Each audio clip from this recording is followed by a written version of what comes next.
Ta-da! As easy as that. All right. Okay. So, welcome everybody. Welcome to another exciting episode of Hammer. So it's like Christmas has arrived. We are here. It's very exciting. The FAQ is live, and everybody is very, very much excited to talk about all the changes that it has. Now, yes. I've not read the whole thing. Have you read the whole thing, Chris? I have. It's a bit like if Christmas arrived and then Santa Claus comes down the chimney and gives you some presents but takes away all of your balloons. Yeah. I think Santa's definitely delivered some coal this year, so it'll be interesting to see who the winners and the riders are. But let's not. Exactly. Let's not give up the lead here, so that should be good. No, I'm excited. So I think the way we're going to do this is we're going to go through the main rulebook FAQ first. We're going to read through it, see the changes, how that affects the game. Then we'll have a look at the Forces of Fantasy, and then we can have a look at the Forces, the Ravening Hordes, and then lastly the Cathay changes, and then maybe make a few predictions as to how that might change the meta and what we think of this whole FAQ. It's quite exciting. I'll be honest, I've had the very briefest of looks at it. I've not digested it at all. I've actually tried to keep off reading other people's reactions to it to try and, contain my thoughts as fresh as and original as possible. I think otherwise you can get a little bit bogged down in what other people's opinions are. So hopefully we've got some folk online here today.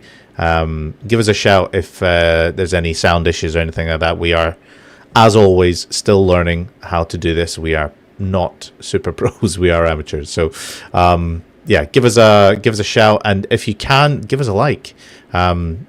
Subscriptions always appreciated. If you want to do more, there's always options to do that. We are okay. Good.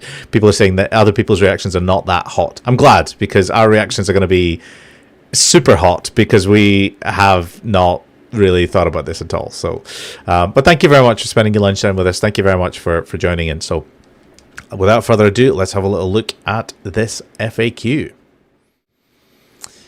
Okay. So the FAQ, it's landed 1.5.2. It's very exciting. Lots of changes in the previous FAQ.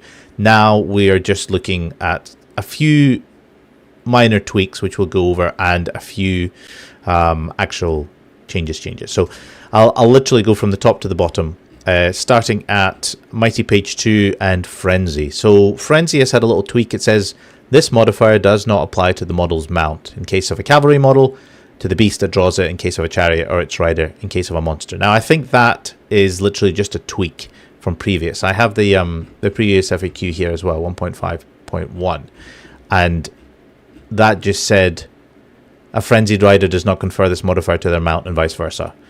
I don't really think this is a nothing change, right? This is just a wording tweak. Yeah, and I think there's quite a few of the changes in blue are going to be like that. There's been some, just like wording changes and modifications. But in one or two spots, the blue text is actually pretty important, so we can't just skip over it all. Yeah, totally agree. Sorry, I just realized my microphone is I can't hear you properly. I can't hear your beautiful voice, Chris. Now I can. That's fine. Yeah, so Frenzy, not a lot of tweaks there. The next one is Poison Attacks. If a model with Poison Attacks rolls a natural 6 when making a roll to hit, it may apply a +2 modifier to that hit's roll to wound. This, again, is just a clarification. There was a lot of arguments of how do you apply the pluses to wound in practice, and people were sort of all over the shop. So this is just nice, straightforward, makes it nice and easy. This is how everybody played it, right? The way that the rule was written before, you didn't have to do it like that, but this is very, very, very, very, very obviously how it should have been played all along. Exactly. Speaking of other things that are maybe obvious to some and should have been played along, Unstable, the first change that we've seen. So it says, add the following to the end of the first paragraph. These wounds cannot be recovered by a regeneration save. Ta-da! I mean, we were expecting this, weren't we? The ability to save your wounds by your crumble wounds, basically, on the regen save made things like Graveguard exceptionally oppressive. However, it hasn't really. You can still save like dangerous terrain wounds, right? Mm-hmm. You can still save lots of wounds actually with it. So it's a minor nerf to the it's the most crucial part of the unstable double regen, but it's not a full nerf. It's still better than it used to be, right? Well, they deliberately wanted regen to be able to work on things like dangerous terrain, which kind of makes sense. You know, you trip and you break a leg and you can regenerate it.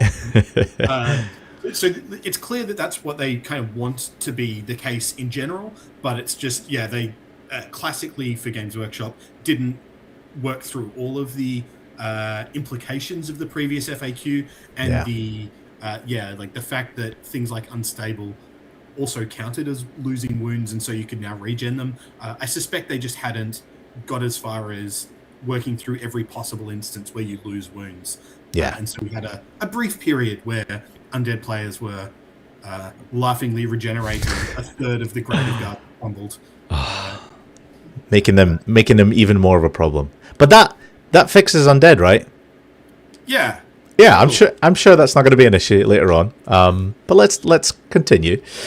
Okay, so what's next? Another little blue change we have on page 3 is stupidity. Again, just a wording tweak. It now says, unless it is fleeing or engaged in combat, a unit with this special rule must test for stupidity by making a leadership test during the start of turn subphase of each turn.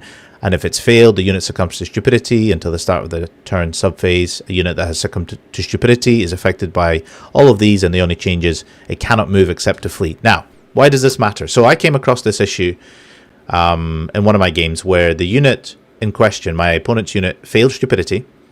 I charged it. It then failed a break test, and it should have fled, right? But because it's failed stupidity, it says it cannot move, and we came to this. It was sort of like, technically you shouldn't move, but then you're instantly destroyed, which feels really counterintuitive and bad.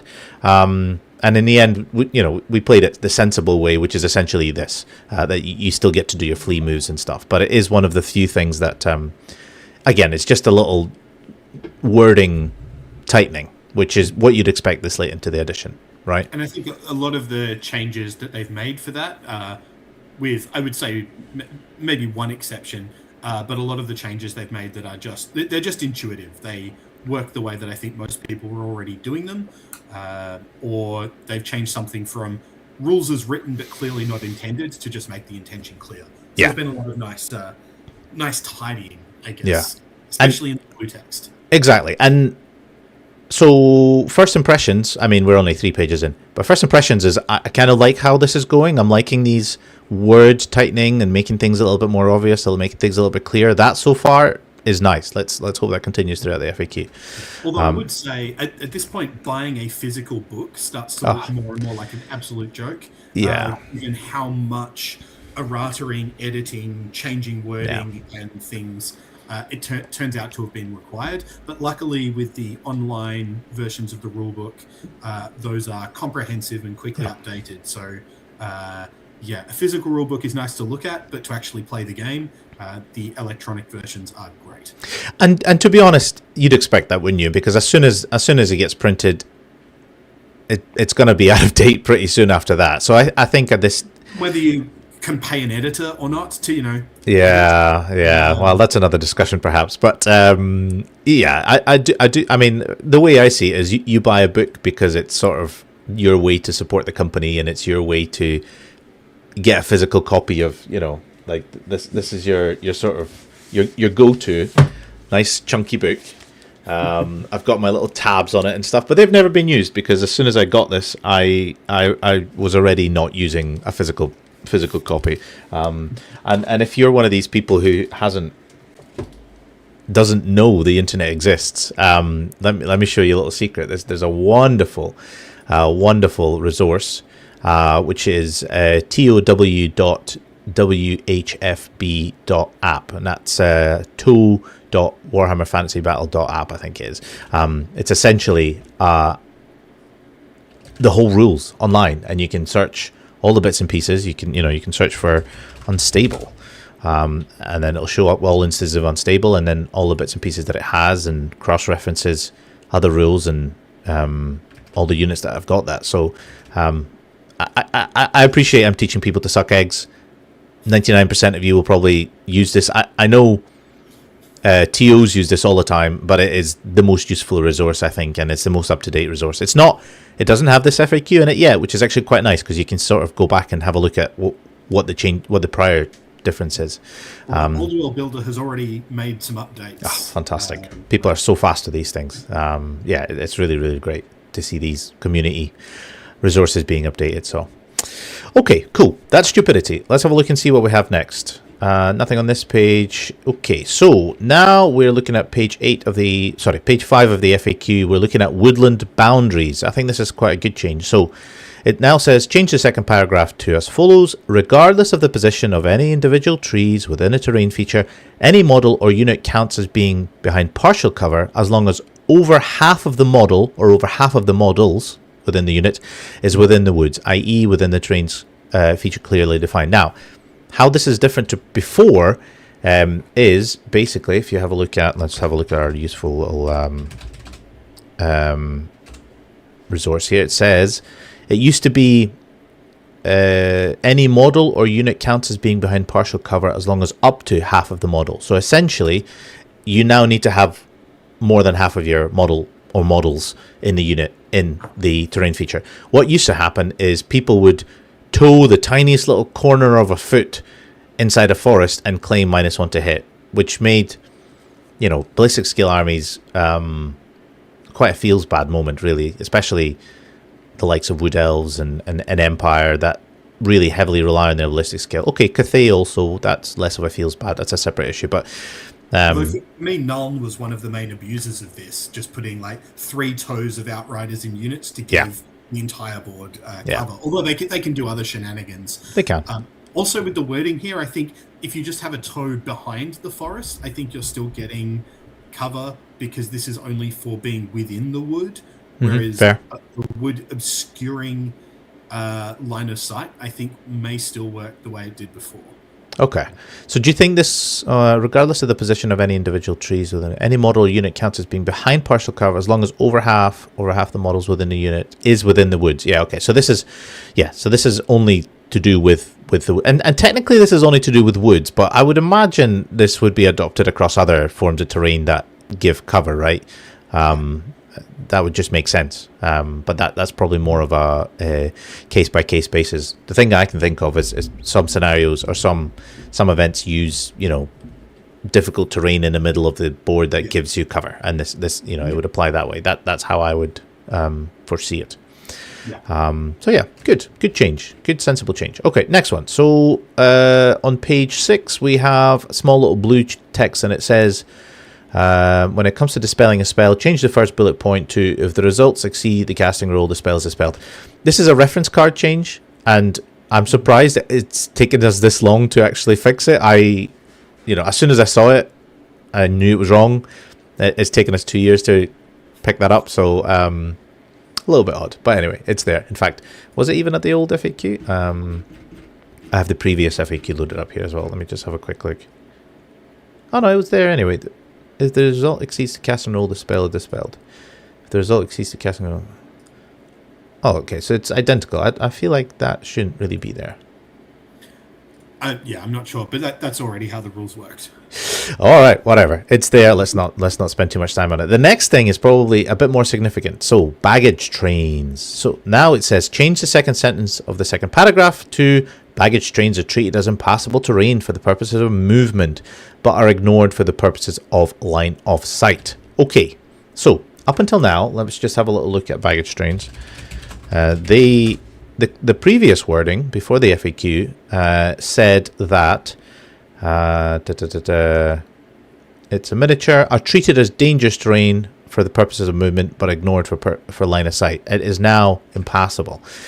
Okay, there used to be a bit of shenanigans that I've seen around where you can place skirmishing units within your baggage train, and because of the way they could basically block the whole baggage train from being captured, because you can't stop within an inch of them, so you can't touch the baggage train without charging them, and if you're charging them, you're charging into difficult terrain. It was a really weird, odd interaction. I wasn't a fan of it. But now I think this is just making it easier and smoother, right? Impassable terrain doesn't block line of sight. Yes, it's smoother. I don't love encouraging people to try maneuvering delicately around impassable objectives. With units that actually aren't skirmishers, I think this becomes like kind of annoying and awkward to get there.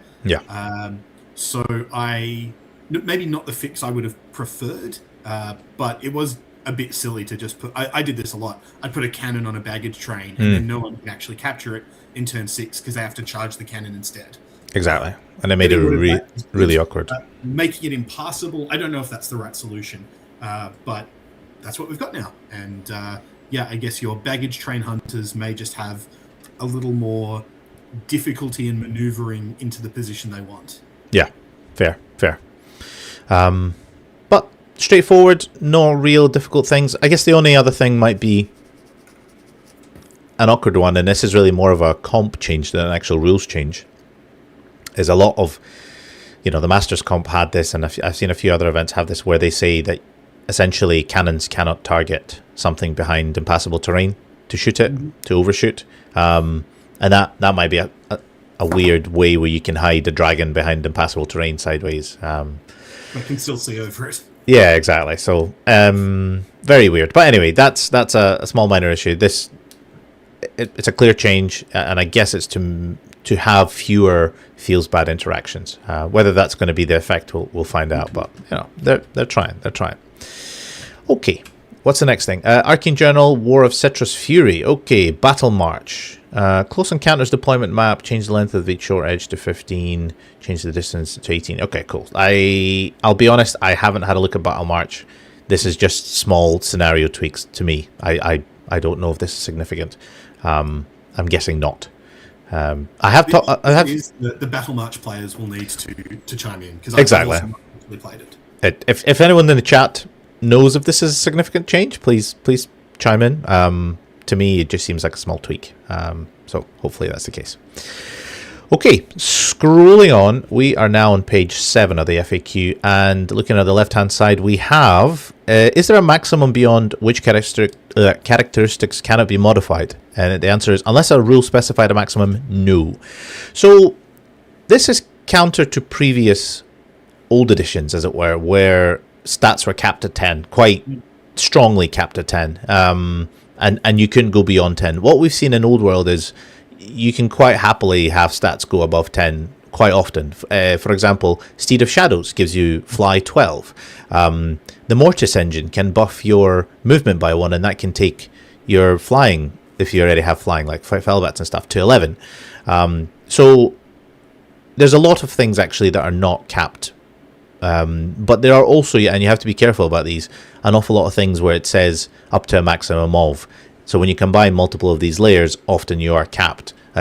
Something, for example, like the Nurgle spell toughness buff, it says +1 up to a maximum of 7. So if you have other ways to buff your toughness, it can only ever go up to 7 because there is a cap at least at 1 stages of that. Well, you need to then be more careful about the ordering. Bump the toughness up to 7 with that, and then use something else to take it beyond. Yeah, and some events even say if there's a cap at 1, you can't have it at any level. But again, yeah, it depends on just check with your TO, check with your event to see how it's being played. But it's nice to have it written down and plain and simple that no, that rule of everything's capped at 10 is definitely not the case for Old World. So yeah, there's also scope for future-proofing design space here. If they want to bring out a War Mammoth and give it 14 wounds, well, they can do that because there's no cap at 10. That could be. That's the thing. Yeah, like you're quite right. At the moment, even if things are, if there isn't a physical limit, there is at least a design limit where everything is capped at like movement 10. Like nothing base without bonuses has movement higher than 10 or initiative higher than 10, anything like that. Now this sort of opens them up to be like, well, actually, yeah, we want Big Woolly Mammoth with 14 wounds. Maybe that's a thing. Or if your Chaos Lord rolls a 6 on the Cackling Blade and goes up to like 11 or 12 attacks, that's clearly okay. Very doable. Yeah, that's quite an interesting thing. I wonder if that's actually a more significant change than the wording suggests. Maybe we'll see some more. I guess we'll find out once the new Cathay Journal turns out, and all the Cathay peasants are toughness 11 and 12 attacks each and initiative 13. We'll see. All right. What have we got next? So on the right-hand side of the same page, we have, if a unit with the Press of Battle rule has 2 fighting ranks, can I remove casualties from the second rank? And the answer is no. Models in the first fighting rank, the rank that is base contact with the enemy, fall first as casualties. Okay, so this, again, I think is probably an unintended... Like, I feel like this is how GW might have designed it to be. I mean, clearly that's the way they're trying to steer you. But what happened was, you have your, let's say, you're charged an infantry unit, it has 2 ranks, and the front rank has 2 attacks each. What used to happen is when you remove casualties, you'd remove casualties from the second rank, and then that way you're not reducing the amount of attacks that would come forward to that unit. Now, the way it's worded says that you remove models from the front, and essentially that would mean you would lose attacks in a multi-attack unit. When I first read that rule, I thought that's how it worked anyway. So I'm kind of glad that that's the way that they're going. Do you see any more significant changes than that? Not particularly. There's some other Press of Battle clarifications and things later on, I think. Okay. If I remember correctly, but basically, yeah, this is how I was playing it anyway. I didn't realize that you could remove models from the second rank, and for one attack models, it doesn't make a difference. But exactly. The more we see Necrotechs and Wildwood Rangers and things starting to creep into people's army lists, the more this would have come up. Yeah. So, yeah, I kind of like the change or the clarification, but it is just what at least I was doing anyway. I'd never exactly. Yeah, you're right. Multi-attack infantry, which is the only ones with Press of Battle rule, are not common, and there's not a lot of ways you can have it. But I guess this is just clarifying that fact. Okay, cool. Next rule. If a unit contains models of 2 different troop types, how do I determine its maximum rank bonus? In such cases, the troop type of the majority of the models determines the unit's maximum rank bonus. So I guess this is referring to if you're starting to put like cavalry and light chariots into big blocks of infantry, and that changes the footprint and stuff. Is this saying it is then ignored? Or no, not ignored per se. Just go with the footprint of the unit, but the width that you need would depend on the majority of the models. Yeah, exactly. That makes sense. You can't put a Chaos Lord in a unit of Marauders and now get rank bonuses for only being 4 wide. Yeah, that's fair. Yeah. And the same, I guess, if you're doing, cavalry into infantry, and you can't suddenly be like, oh yeah, your rank bonus is capped at 1. Yeah. So I guess that's fairly, again, just tightening up those little dodgy sort of rules interactions and the way that actually works in practice. Pointy Paints asks, have I missed the Cathay part? You have not. You're fortunate. We're starting with the rule book. We're moving on to the different forces of fantasy and Ravening Hordes, and then we're doing Cathay last. Yeah, we're trying to increase watch time by making everyone stick around. Wait for stuff at the end. And in the end, we will discuss how we reckon this might shape up the meta and then the changes how they affect things. So stick around for that. Okay, cool. So far, fairly straightforward. We're talking about tightening up a few rules changes and interaction. So let's scroll on and see what we have next. Not a lot of changes. Right, okay. So now we're on page 10, and we have a bit of blue text surrounding shooting. Let's have a look. Can a unit that is partially on a hill shoot in 2 ranks? And the answer is no. To claim the benefit of being in a hill, a unit must be entirely on a hill. So again, this is sort of similar to that. If you're in a wood, a toe in a wood, are you fully in cover? No. And it's the same with the hill bonus. You need to have the full unit on the hill in order to claim the bonus. Now, am I right in thinking that it used to be just models on a hill? Possibly, and that makes more sense to me. I guess we need to start playing with some slightly bigger hills so that units can actually more reasonably fit on a hill. Yeah. I mean, the rule is what it is. Another knock, I guess, to units of 12 Empire crossbowmen and things like that. Not that they needed their life to be more difficult, but sure. I don't think it makes huge differences. No, not really. No, I'm just having a look at the wording, and it says previous wording was a unit on a hill can fire with one additional rank. And one throw of one bow shafty on a hill means the whole second rank can shoot. Exactly, and I have seen that played at some events, and it's a bit dodgy. It's dodgy in the sense that it's. I know that's how the rules were, because they weren't worded particularly well, but it's counterintuitive when you think about it. You're not like you say, if one bow shafty is on a hill, suddenly 8 of them can fire, and that feels wrong.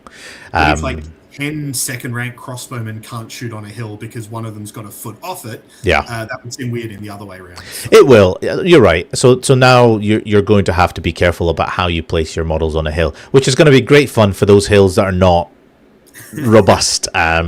So if you are a TO, if you run events, if you have tournament terrain, or if you have terrain even in just your club, what I would recommend is get a 2D printout of the hill, and then just put it down where the hill's meant to be, and then that way you can remove the hill and then put the models down without it getting in the way. That's a really top tip. I really love to see that. I've only ever seen that in Warhammer World, and it's really good. The other solution that we've used back in the day, I know the TSN Arena has that too. Another solution from back in the day was to just have hills with extremely sharp edges and a perfectly flat top. Yes. The what's that rock formation in the Giant's Causeway? The Yes. Giant's Causeway in Northern Ireland, where it's all very, sort of like steps. So yes, copy that. Have very sheer cliffs, very defined hills. Yeah, very good. Okay, what else? What else we got here? So following on left hand side, combat. It says when a model fights, must it make all of its attacks, or can it choose to make fewer? And the answer is, if a model is able to fight, it must make all of its attacks. Okay, I have seen this come up when.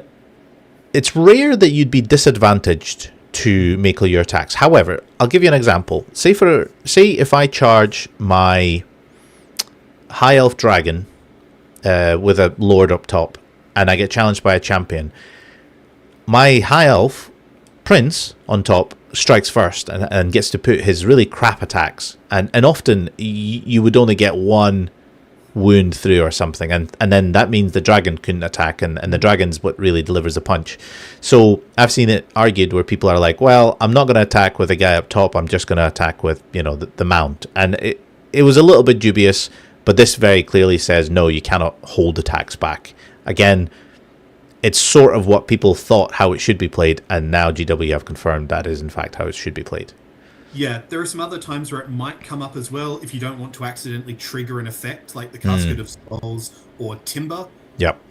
Another that came up in one of my games at Forgotten North was charging a couple of units into some zombies, and I really wanted the zombies to last into my opponent's turn, so I did it. I restrain and reform before my turn. Whereas if I kill them all in one turn, then my opponent gets to kind of react to my repositioning. So I would have.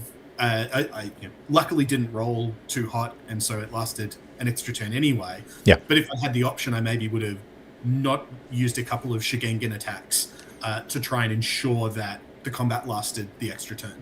Yeah, makes sense.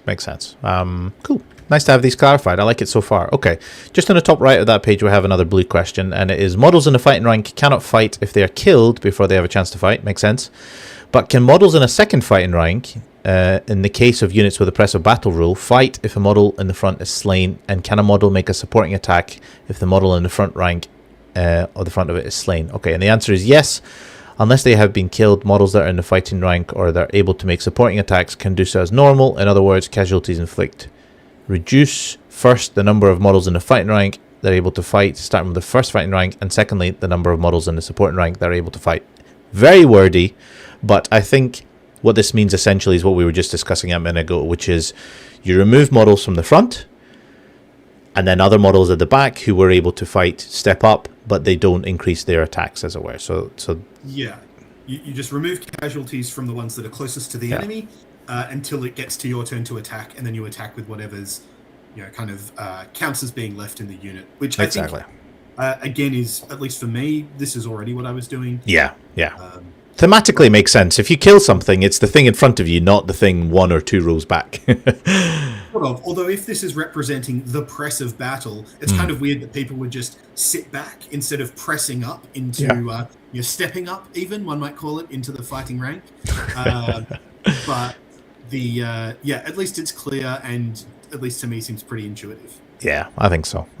Fine. Nice little clarification. Always good to have. Right, next one. What we're on? We are now on page 11 on the FAQ. And we have a bit of red text. This one says, on page 157, it states that units that pursue and catch an enemy that fell back in good order count as having charged during the next turn. But what exactly does this mean? The answer is exactly what it says. The pursuing unit counts as having charged its enemy during the next turn of the game when the combat is fought, even though the unit will not actually have moved during that turn.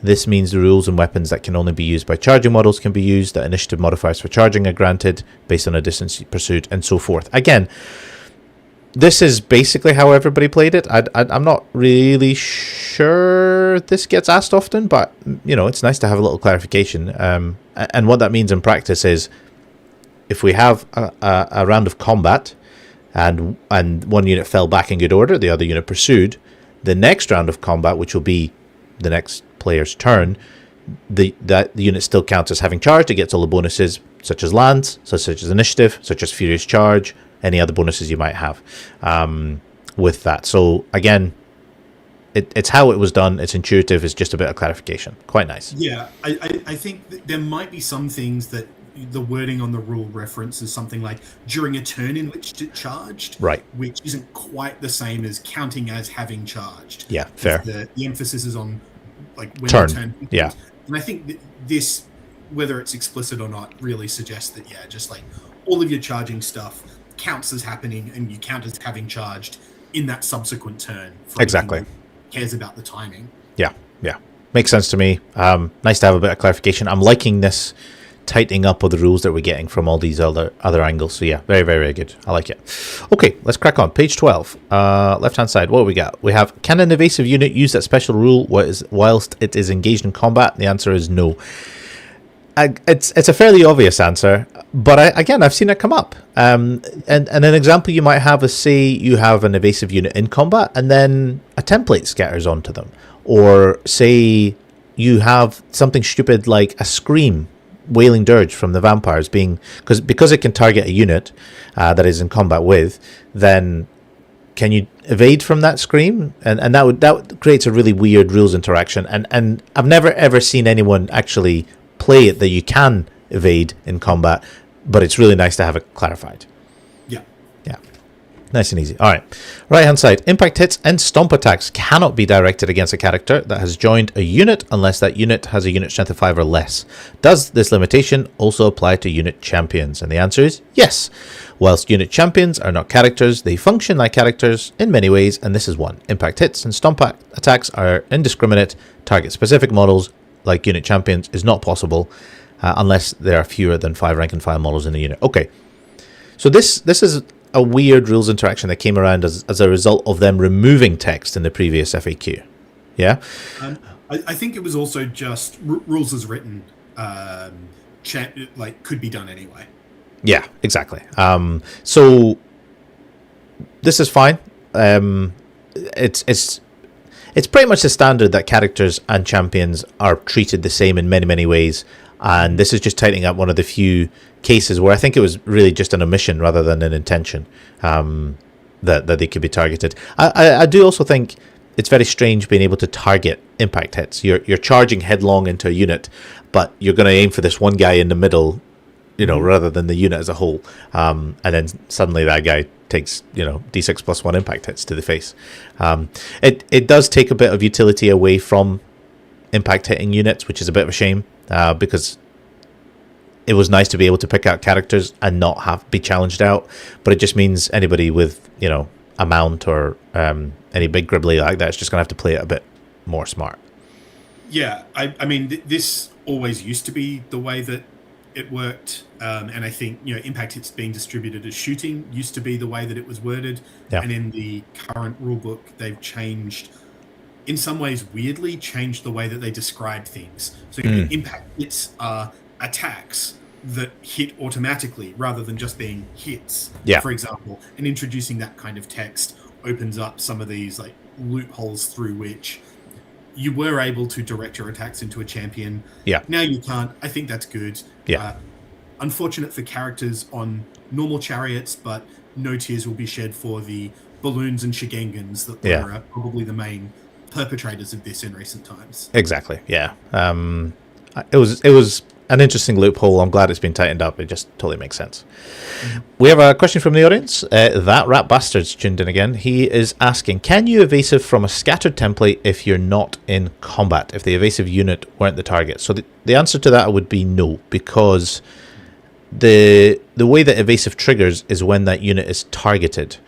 So if you were trying to target evasive unit, say a unit of Sisters of Avalorn with a stone thrower template, as soon as you place that template, they would be able to trigger their evasive. They resolve their evasive, and then you resolve the scatter from the template.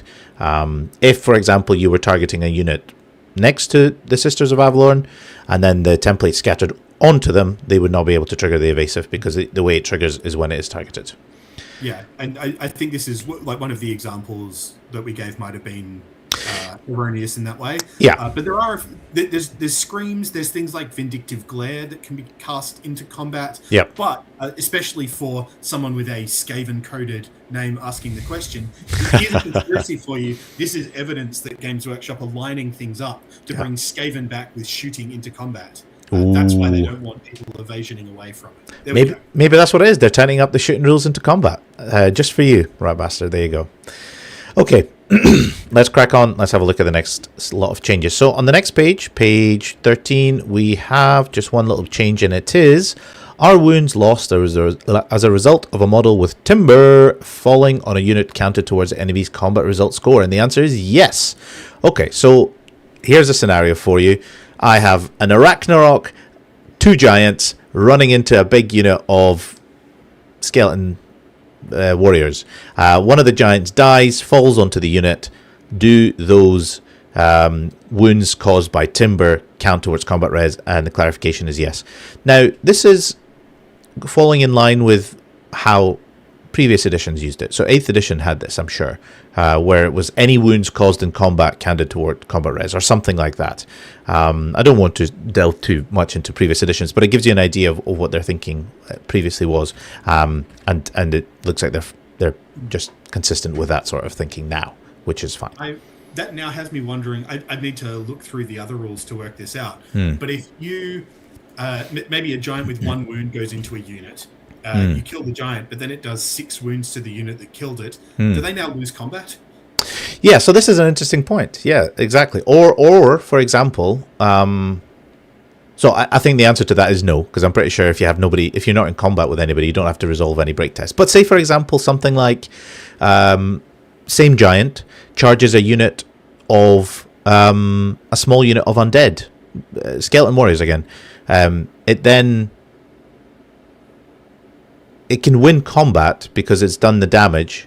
Do you take crumble tests? I guess I would say if you're not taking a break test, you wouldn't take crumbles. But yeah, that's probably. I don't know what the specifics on the wording is. Anyway, it's a minor thing, and we're cobbling over bits and pieces. Liam's chimed in the chat. It says you can't lose a combat in a wipeout, and I think that's along the lines we were thinking as well. You don't take break tests if you have no enemy to break from. Okay. Next page, page 14. Characters. Can my army include a character that has a higher leadership than my general if that character has a special rule, such as loner, that prevents it from being the general? And the answer is yes. Okay. Again, this is very niche. This is probably when you have something like, you can have Way Watchers, maybe. You can have some sort of dwarf slayers running around, and you can have a lower leadership general. Is that the type of niche we're thinking? If Slayer characters have loner, that would be the instance that would spring to mind as being most likely. Yeah. So again, the thing that this doesn't allow you to do, and this is unfortunate, and I really wish it was the case, because previously in the beginning of Old World, you were able to field things like a battle standard bearer with a higher leadership than the general. specifically for high elves. That was a thing that was done. This does not allow you to do that now. So I'm sorry for those of you who are excited. That might be the case. It is not. Oh no, less sister stars shooting with. Well, joysticks. we'll leave it to the end as to how the elves do out of this, but I do think they are the unloved stepchild of this edition so far. So, yeah, prove me wrong. Okay. I mean, based on this FAQ alone, the most unlovedness seems to be targeted at Cathay. So possibly, but I think they'll be okay. I still think they'll be all right. Yeah, they've got options. All right. Next one. If my army includes a mercenary character, can I make them my general? No, the army's general must be one of the characters listed in the character section of the army composing the list you're using. Again, this is. I don't think anybody's ever tried to push that you can have a mercenary captain as your general. But I guess the rules were not tight enough to say no, you can't do it. Now they've clarified, no, you can't do it. Stop being stupid. What I quite like so far is actually a little bit of professionalism when it comes to answering these questions, because if you came to me and asked me this question as a TO, I'd be like, don't be stupid. Like, you know the answer to this. Like, just because the rules are not tightly written, we know what the intention is. And I guess this really just clarifies it. No. And we have seen this in FAQs in the past where they're just like, well, obviously, mercenary captain and this and this and that. I'm like, you haven't actually answered the question. You've just put a lot of empty text. This doesn't do it. It just straight to the point. No, you can't do it. Boom. Mm-hmm. No debate. Yeah. And I guess this would also it doesn't say it specifically here, but I assume that for things like allies, the same principle would apply. Yeah, makes sense. So, I mean, yeah, it's good that it's clear. Good. Clarity is definitely much better than vagueness. Okay, let's move on. Page 15 of the FAQ says, if there is no space for a character in the front rank of a unit with a press of battle rule, can they join the second rank? No, characters must be placed in the front rank. If this is not possible, they retire to the rear. This is fantastic. Okay. So here is what this fixes. Recently, and this is really only the last sort of 3 or 4 months, what I have seen is people are loading up their units with characters, and then they're using silly things like usually drilled to move those characters to another rank, and then suddenly you're protecting characters by them not moving back to the front, etc., etc. But this quite clearly says to me they have to be in the front rank. That is the intention. They go to the rear. And if they're not, then they're at the rear. And if they retire to the rear, which is a key word, if they retire to the rear, you lose pretty much all of their benefits, unless they have any special rules. 2 further questions down, there's even a Q&A that says exactly that. Super. More explicitly. Well, let's read through it. So it says, can characters displace command groups models in the second rank of a unit with a press of battle? No, command group models must always be in the front rank of the unit. And then the next part is, if a character is in the back rank of a unit, due to there not being enough space for them in the front rank, do they confer any bonuses to the unit? And it says, unless they have a special rule stating otherwise, no. Fab. This just really tightens up all of that rules interaction. So to me, that says somebody at GW, or somebody has pointed this out to GW, is that, look, you can currently, the way the rules are worded, do this character shenanigans where they're sitting in the back ranks being able to provide all of their bonuses. And they've just basically gone over the interaction and went, how do we tighten this up? This is how we do it. And that's their solution. There is one thing that I would like to see further clarity on, which... or an exception that I'd like to see to this rule, which is things that affect everyone within a certain radius. Yeah. So if you've got a character that goes to the back that affects all units within their command range with a certain effect, the unit that they're in won't get that effect, but everyone else within their command range still will. Yeah. Which is just a bit weird. Yeah. That is a bit odd. I can't imagine any game-breaking scenarios for it, but it just seems counterintuitive for a wizard to be giving some kind of benefit to everyone nearby, except for the people that are actually in their own unit. But the ruling currently would be that they do not confer their bonuses to that unit. Yeah, exactly. And that's great. That's really tightens it up. The Rat Bastard chimes in. He's saying it's nailing down the retiring action is key, as it cuts a lot of Skaven bullshit out, which is fine. Again, having played Skaven just this past weekend against Jack, there was a lot of Skaven shenanigans, and this cuts down a lot of that. So, good. I like it. I'm not 100% sure. One of the things that it now quite clearly says command groups must be at the front rank of their unit. And previously, I'm pretty sure you could displace, you could sort of make way into the front rank. Yeah. But now it says you cannot. So I'm thinking, for example, if you have a unit of heavy infantry, which is 4 wide, and you have 2 characters in that unit, only 1 character could be at the front. Am I correct in that thinking? I guess we'd need to like troll through all of the things that haven't changed as to where they did say at one point that you can make way to shift command group models out of the way. And then the question would be, well, which FAQ ruling supersedes the other? True. Maybe that one's gone. I don't know, but something to look into further is to...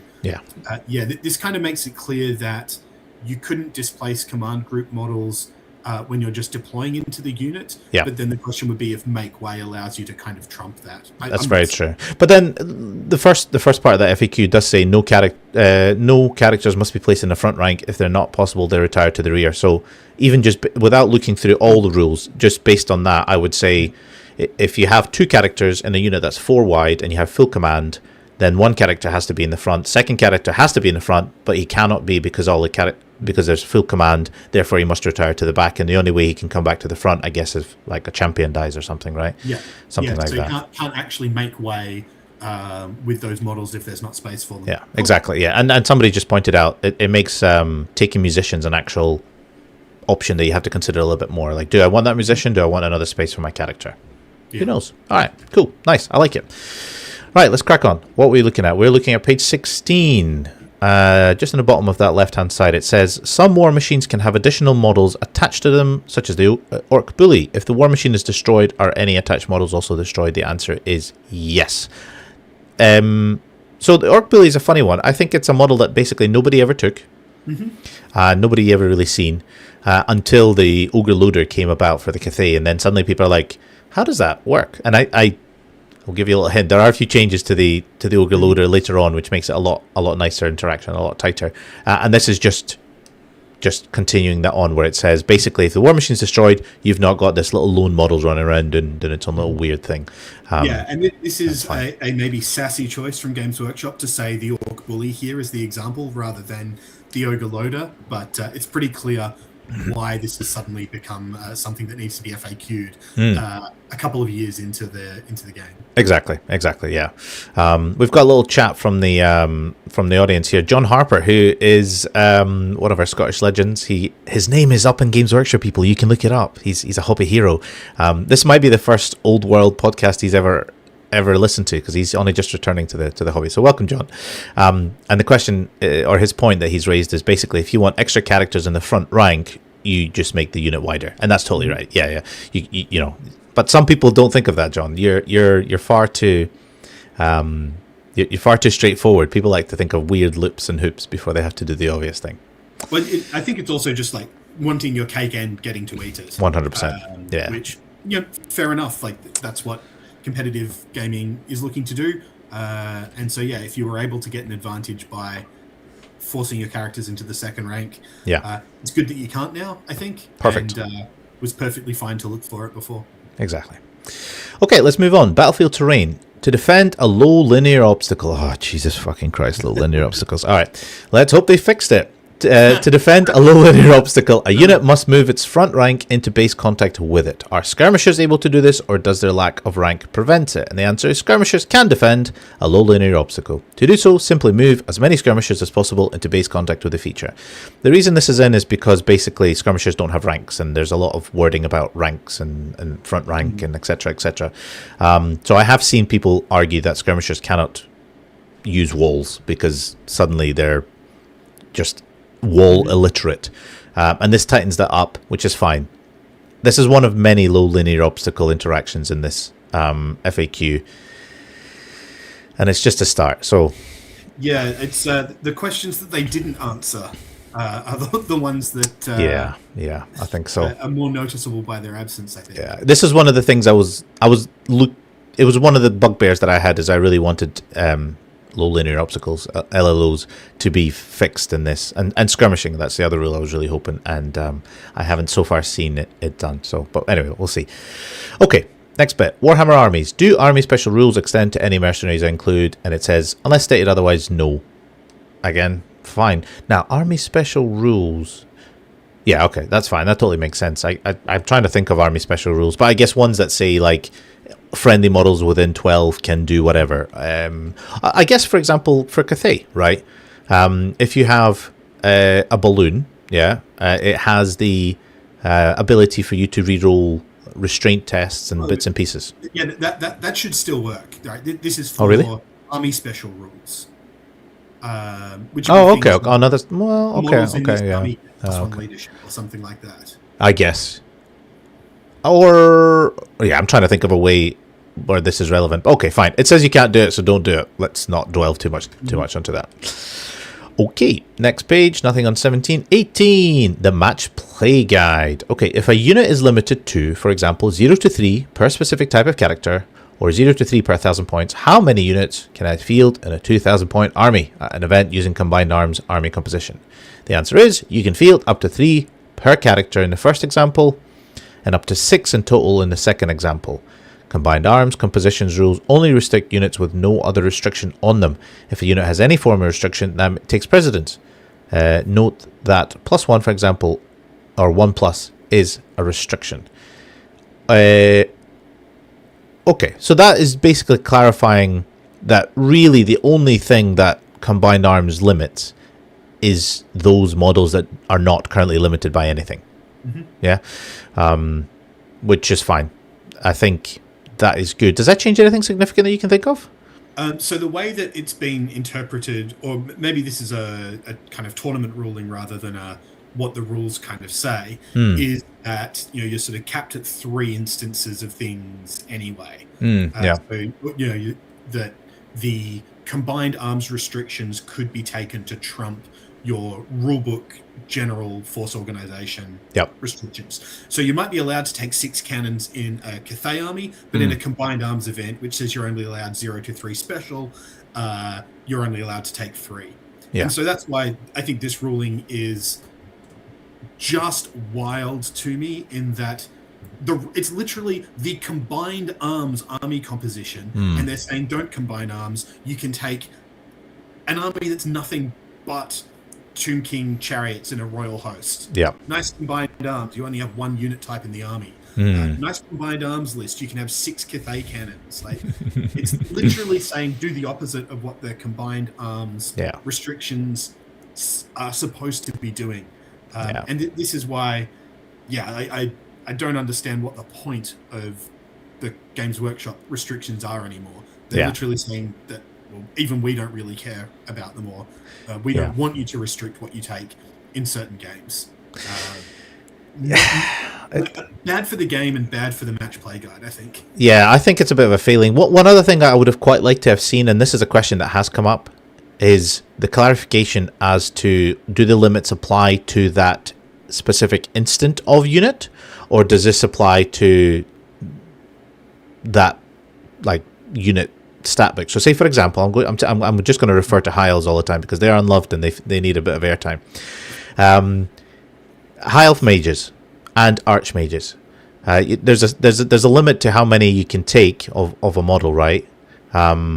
Is that meant to be 0 to 3 combined mages, as in level 1s and 2s, and archmages, level 3s and 4s, or is it 3 in total? Can I take 1 archmage, 3 mages, or whichever, or those type of silly restrictions? You can take 3 of each. It's really obvious, and it's a bizarre ETC ruling. It is, right? That you can't. I get for kind of for having actual restrictions on what people take. Yeah, that's a reasonable thing that you could say. We're going to change things so that you can only take 3 archmages in total, or 3 Grey Shaman in total. But the idea that that's how you should interpret the combined arms chart is wild.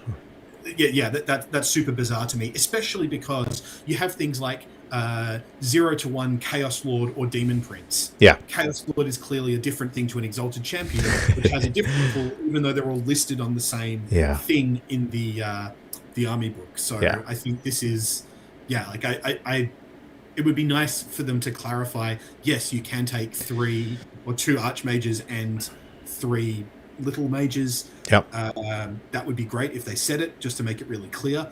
And if tournament organizers wanted to restrict things further, by all means do that. I don't think we need like 6 Bray Shaman casting Vile Tides or something like that. Yeah.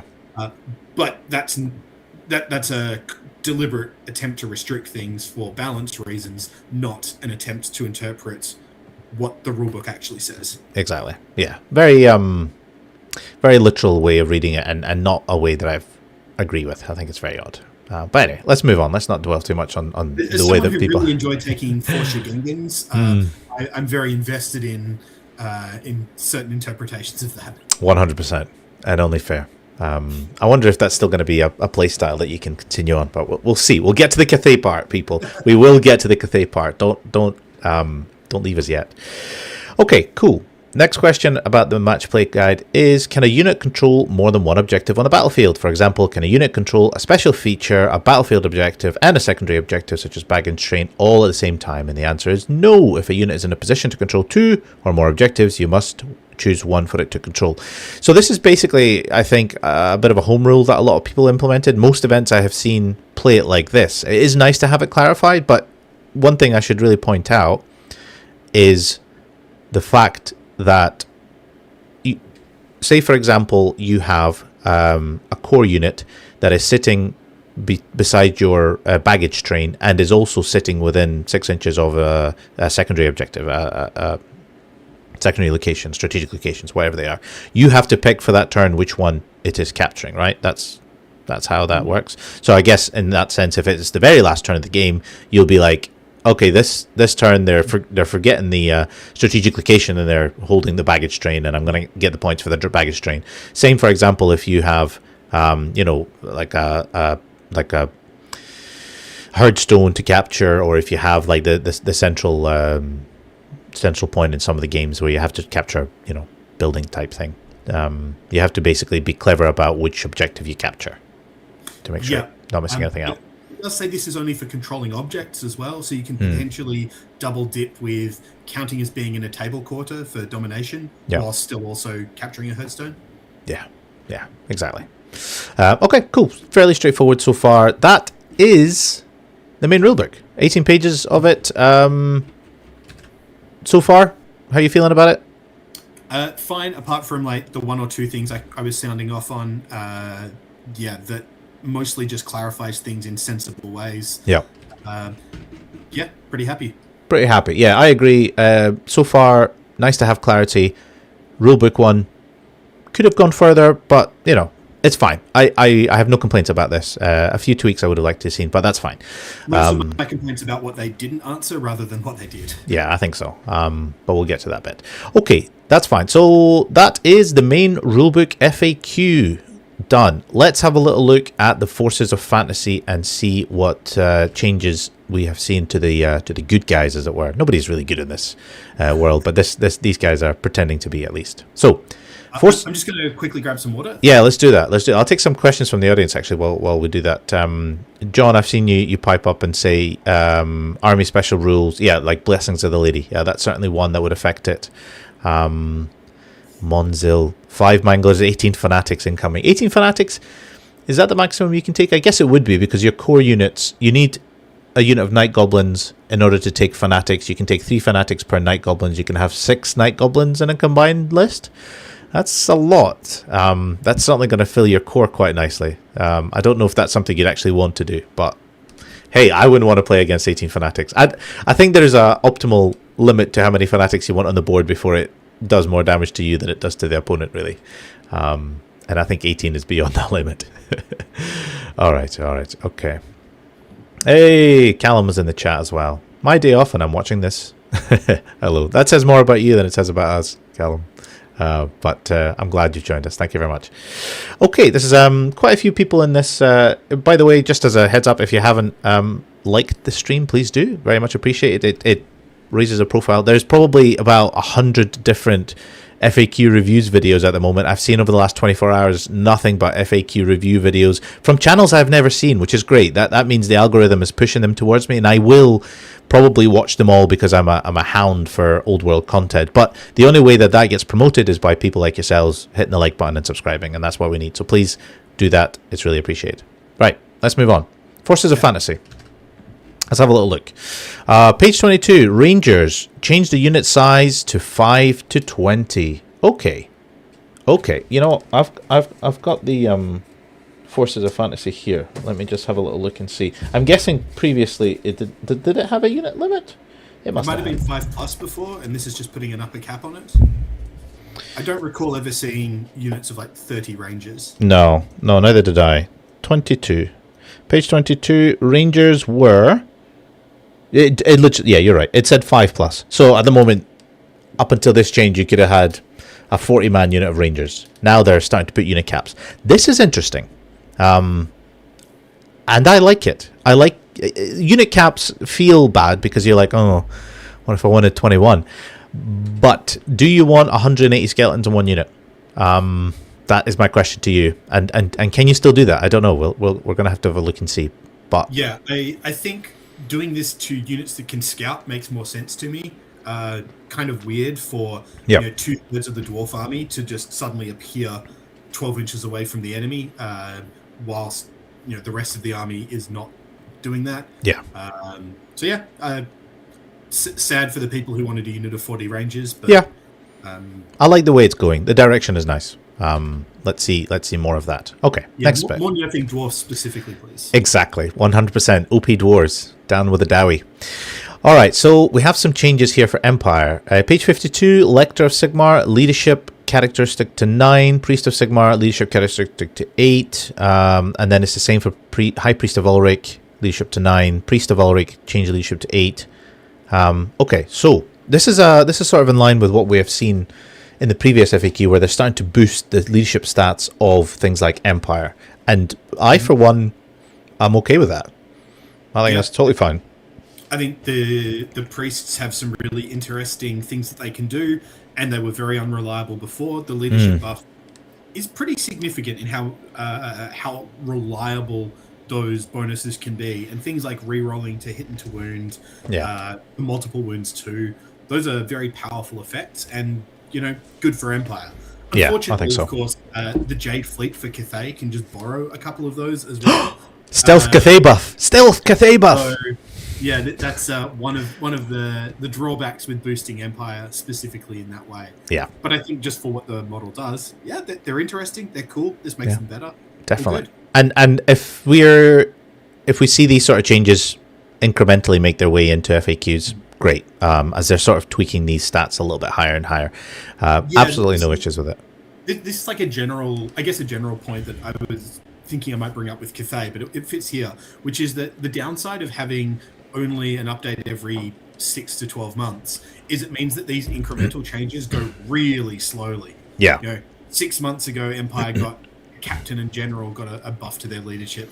Now they get this. Yeah. If that's still not enough, how long is it going to be until enough changes have been made? Whereas if you're bringing out, slight adjustments more regularly, those incremental changes would add up much faster. Yeah, I agree, but I guess maybe their strategy, and I'm really guessing here, is rather than go too far, let's just ratchet up a little bit. Is that enough? No, not enough. Next update, let's ratchet up a little bit more. Maybe something like that. Who knows? I think that's the right strategy to have. That's a good approach to take, but it would go hand in hand with more regular iterations, I think, than 1 or 2 a year. It would be nice. Okay, next little bit. It says clouds of soot and smoke. Change the rule to as follows. Unless it is mounted, the model is considered to be behind full cover whilst within 3 inches of a friendly unit whose troop type is War Machine. This is a dwarf thing, is it not? No, that can't be right. Oh no, it's Empire again. And I guess was the issue before that you could have... Right, let me just... You know what? I've got the book in front of me, so let me actually physically read that. If I had to guess, before it didn't specify the mounting thing, so an engineer on a horse with a pigeon bomb would have been able to benefit from the rule. I'm looking at the engineer stats just now, right? It says, may take one of the following, may take pigeon bombs, may take light armor, may purchase magic items. It says nothing about mounts. The only thing I'm considering is flying carpet. Can a flying carpet count as a mount? I don't think it does. I'm not sure what this is doing, but... Okay. All right, okay. It's a little bit odd. Is this maybe engineers in steam tanks? Like, what are you trying to prevent here? Engineer get in a war wagon. Oh, a war wagon. Thanks, James. Yes, appreciate it. Okay. I'm with you now. Okay, so that's a Arcane Journal change, obviously. Mm-hmm. I don't have that in there because Empire's not one of my armies, so I'll admit I'm not an expert on this. Okay, cool. Thank you very much, crowd. War wagon is the thing that we're trying to prevent. Okay, cool. Tightening up makes sense. A war wagon cannot hide behind a cannon. Pretty tricky. And if you have been doing that, you should be ashamed of yourself. But you are Empire, so I guess you need any help you can get. Speaking of other... That undoes that. Speaking of other Empire changes, we're looking at page 61, Flagellance and Prophet of Doom. Change the toughness characteristic to 4. Flagellance to toughness 4. Fantastic. Flagellance OP? No. But they're starting to, starting to get there, I guess. Is that you put enough of these incremental changes in. Great swords have had a buff, captains have had a buff, state troops have had a buff. You keep. I mean, Empire still need more of this, but this is a good direction of change. And I can start to see use of not like a big block of flagellants yet, but 10 or 12 flagellants with toughness 4 is a lot harder to shift. Quite nice. Yeah, there's you feel less bad about taking them, which is important if you like the models, which I remember when they came out, they were super cool. The most interesting Empire models they had at the time. Yeah, definitely. And toughness 4 humans. That's an interesting change. And like baseline humans, not, I get the point. They're tougher to kill, I guess. Yeah, fantastic. Okay, cool. What other changes have they got on that side? Okay, so this is a... this is a significant change, I think. Page 90. Royal Pegasus, and this is for the Bretonnians. Is it for the Bretonnians? No, it's not. No, we are on the Bretonnians. Cool. Well, I mean, I should really see it in here. Is this the Bretonnian side? Yeah, we are on the Bretonnian side. Yeah, okay, cool. So it says, Royal Pegasus, change the points to +70 and change the troop type to monstrous creature. That is significant. So that means Royal Pegasus mounted characters cannot go in Peg Knights, correct? Yeah, it means that all of your Royal Pegasus mounted characters will now ride a Barded Pegasus and be, have slightly less good rules, but be quite significantly cheaper. Yeah. If the Barded Pegasus didn't exist, this would be massive.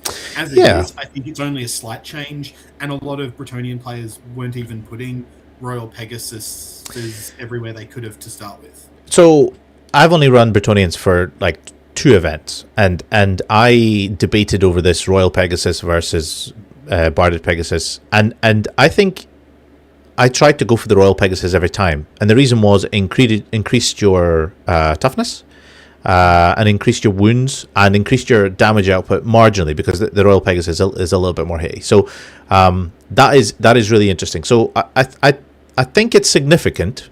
It's not the end of the peg buses and whatever. Like, they'll still exist, they'll still flap around, they'll just be slightly weaker, but also quite significant. 30 points cheaper per Pegasus character that was previously on a Royal Peg. Yeah, very true. Now, another interesting thing, and this is sort of a side buff. Monstrous creatures block cannonballs, right?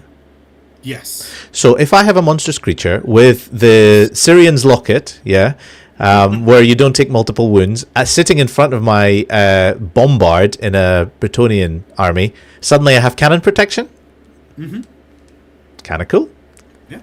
Basically means you put it in front of your cannon, and suddenly you can't shoot through that.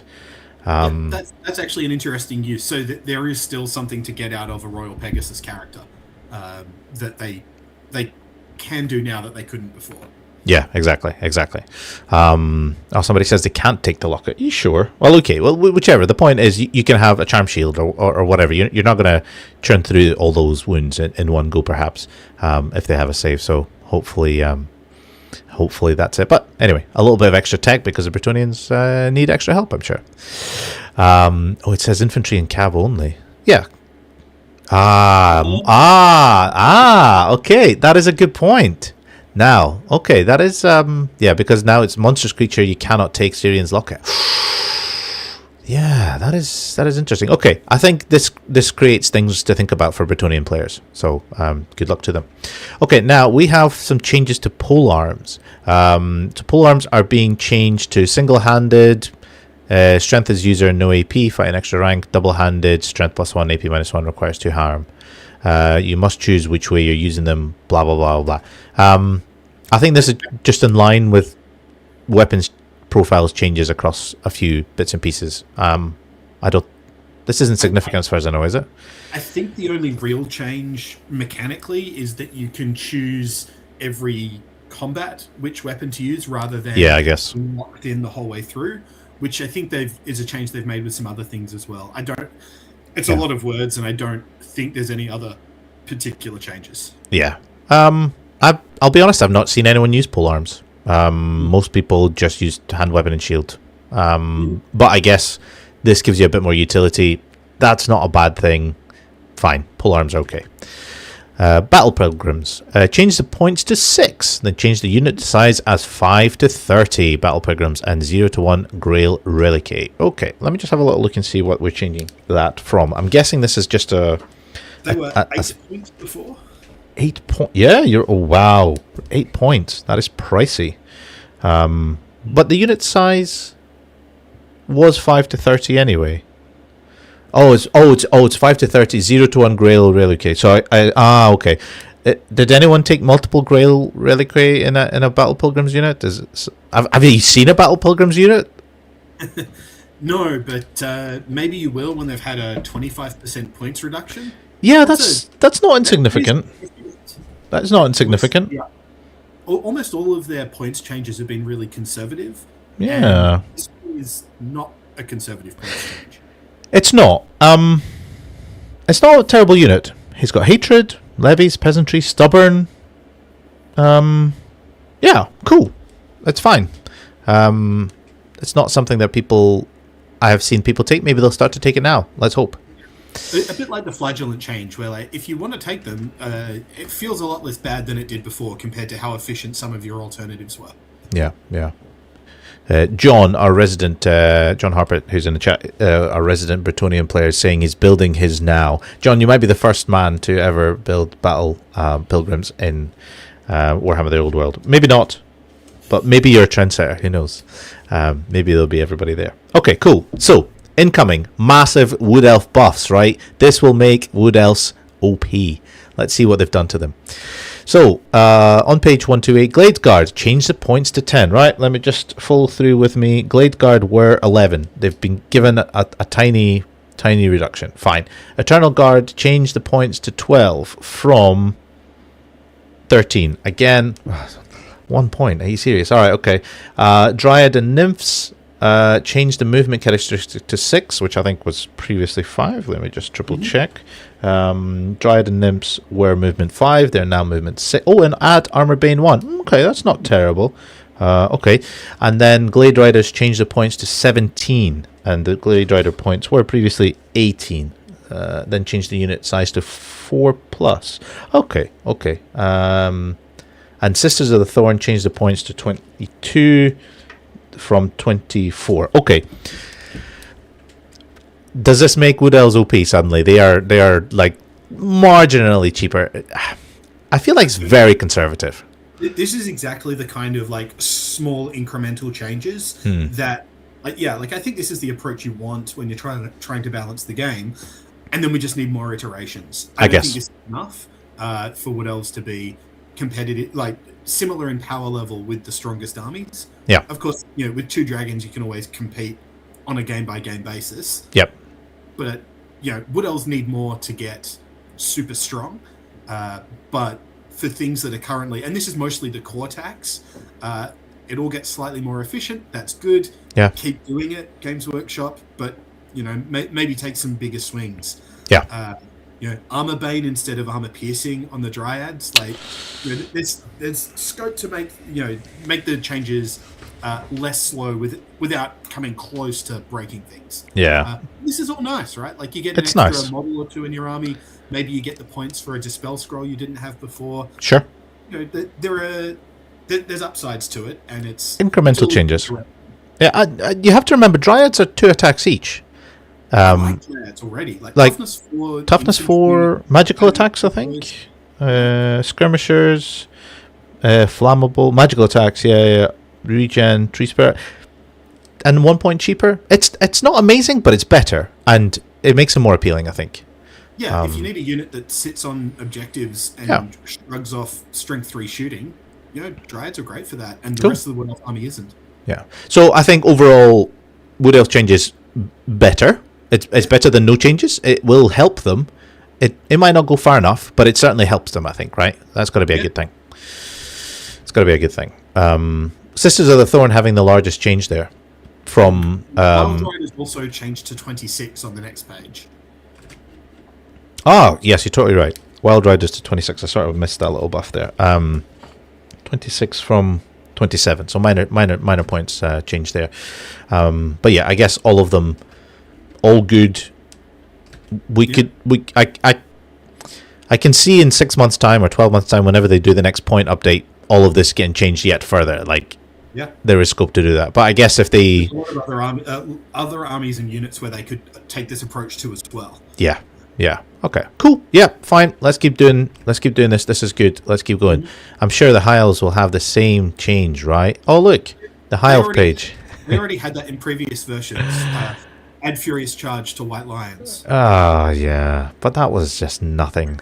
Well, I mean, it's not nothing. Furious Charge is nice. I'll be honest. Yeah, that's fair. But I think also that the High Elf kind of state of play was already a bit stronger than Wood Elves with the Tracian list and Sisters of the Thorn. They had a bit more power in the book already. Yeah. So dressing Wood Elves first makes sense to me, but I'd love to see the same approach taken to especially the High Elf infantry. Basically. Yeah, the elite infantry, the Swordmasters, man, the Phoenix Guard, all of these feel too expensive to field, and they have no purpose. They're just very, very difficult to make work.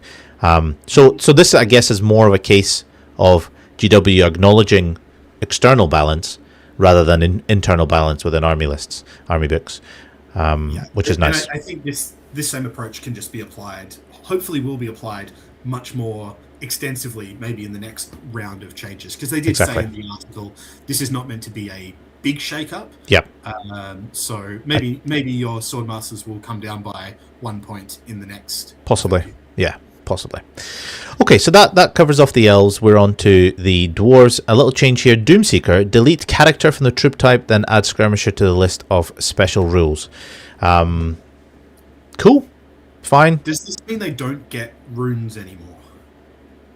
Oh, that's a good question, actually. I don't have the Mountain Holds errata, but let me have a little look and see. It probably just says under the unit entry that they get certain. Yeah, they should still get it. You'd think. Which case, it's only going to change a small number of interactions, like challenging and things. Yeah, I don't think it makes a massive difference, right? Mercenaries, Doomseekers, taken as mercenaries. Does that mean they also cannot challenge? Yeah, if they're not characters, they can't challenge. I assume. If they're also not champions. Does this mean they lose protection from being able to be targeted and shooting? Because they are not lone characters within 3 inches of another model unit? Removing the characters might actually have more of an issue. But if the issue is that they get killed more easily, that's good, because they're Doomseekers. That's what they want. True. However, so it's the FAQ says delete character from the troop type, then add skirmisher to the list of special rules. Troop type. So it's not going to be a character. It's going to be a heavy infantry. Skirmisher.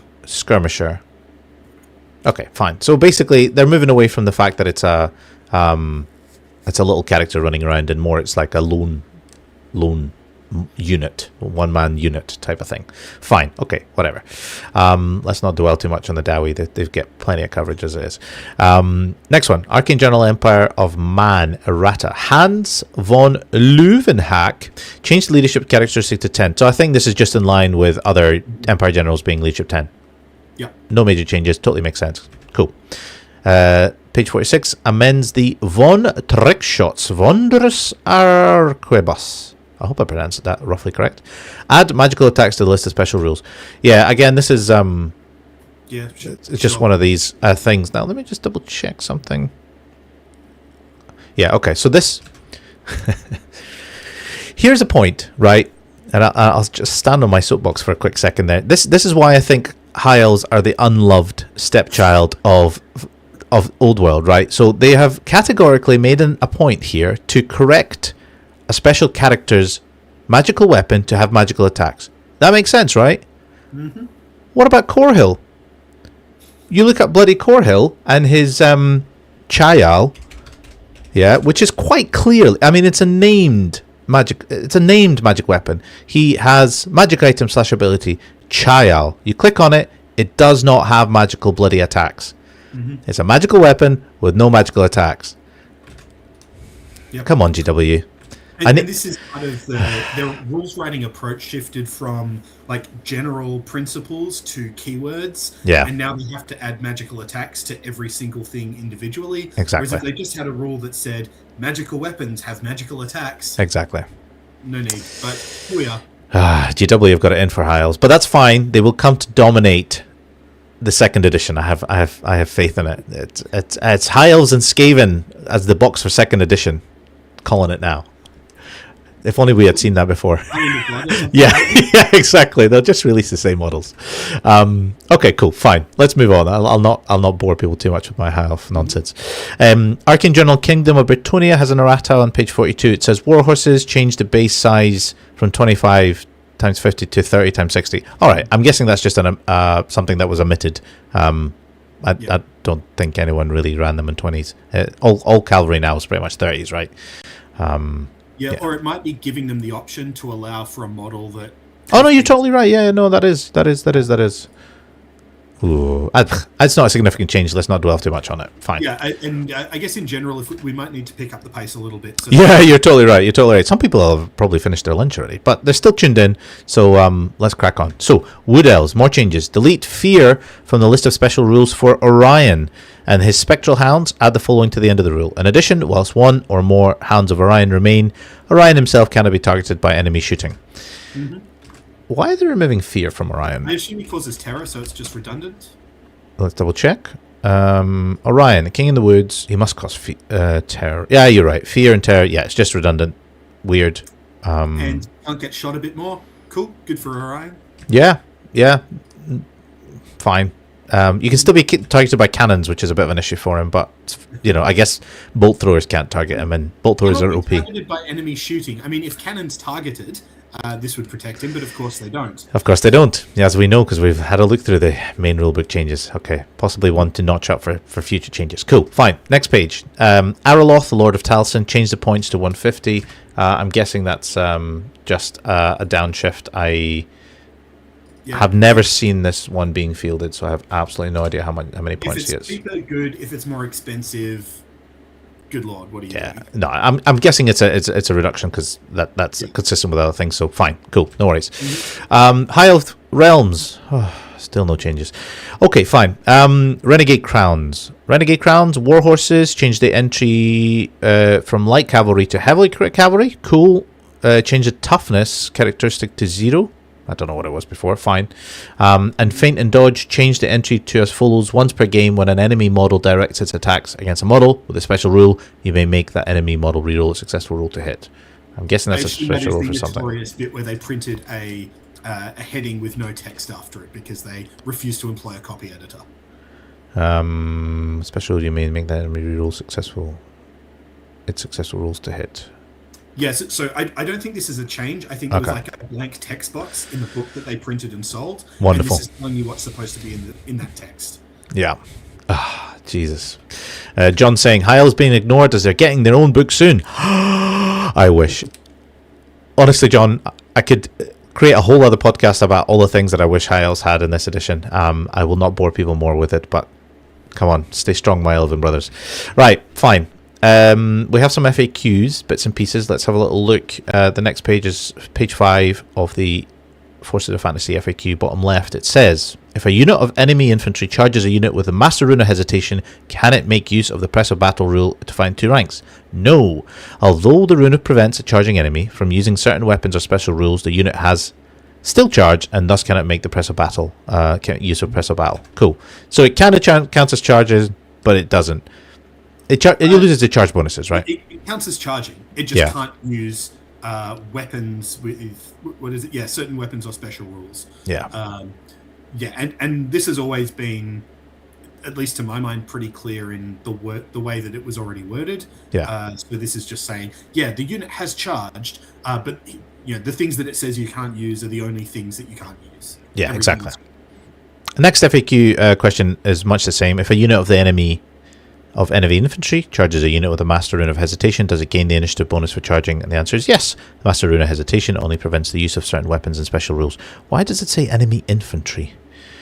Just enemy unit. Let's not make this more complicated and give the does the Hesitation rune only work against infantry or something? Nah. No, it's probably just copy pasted from the previous question. I think it has been copy and pasted. Master Rune of Hesitation, enemy unit that charges the front arc.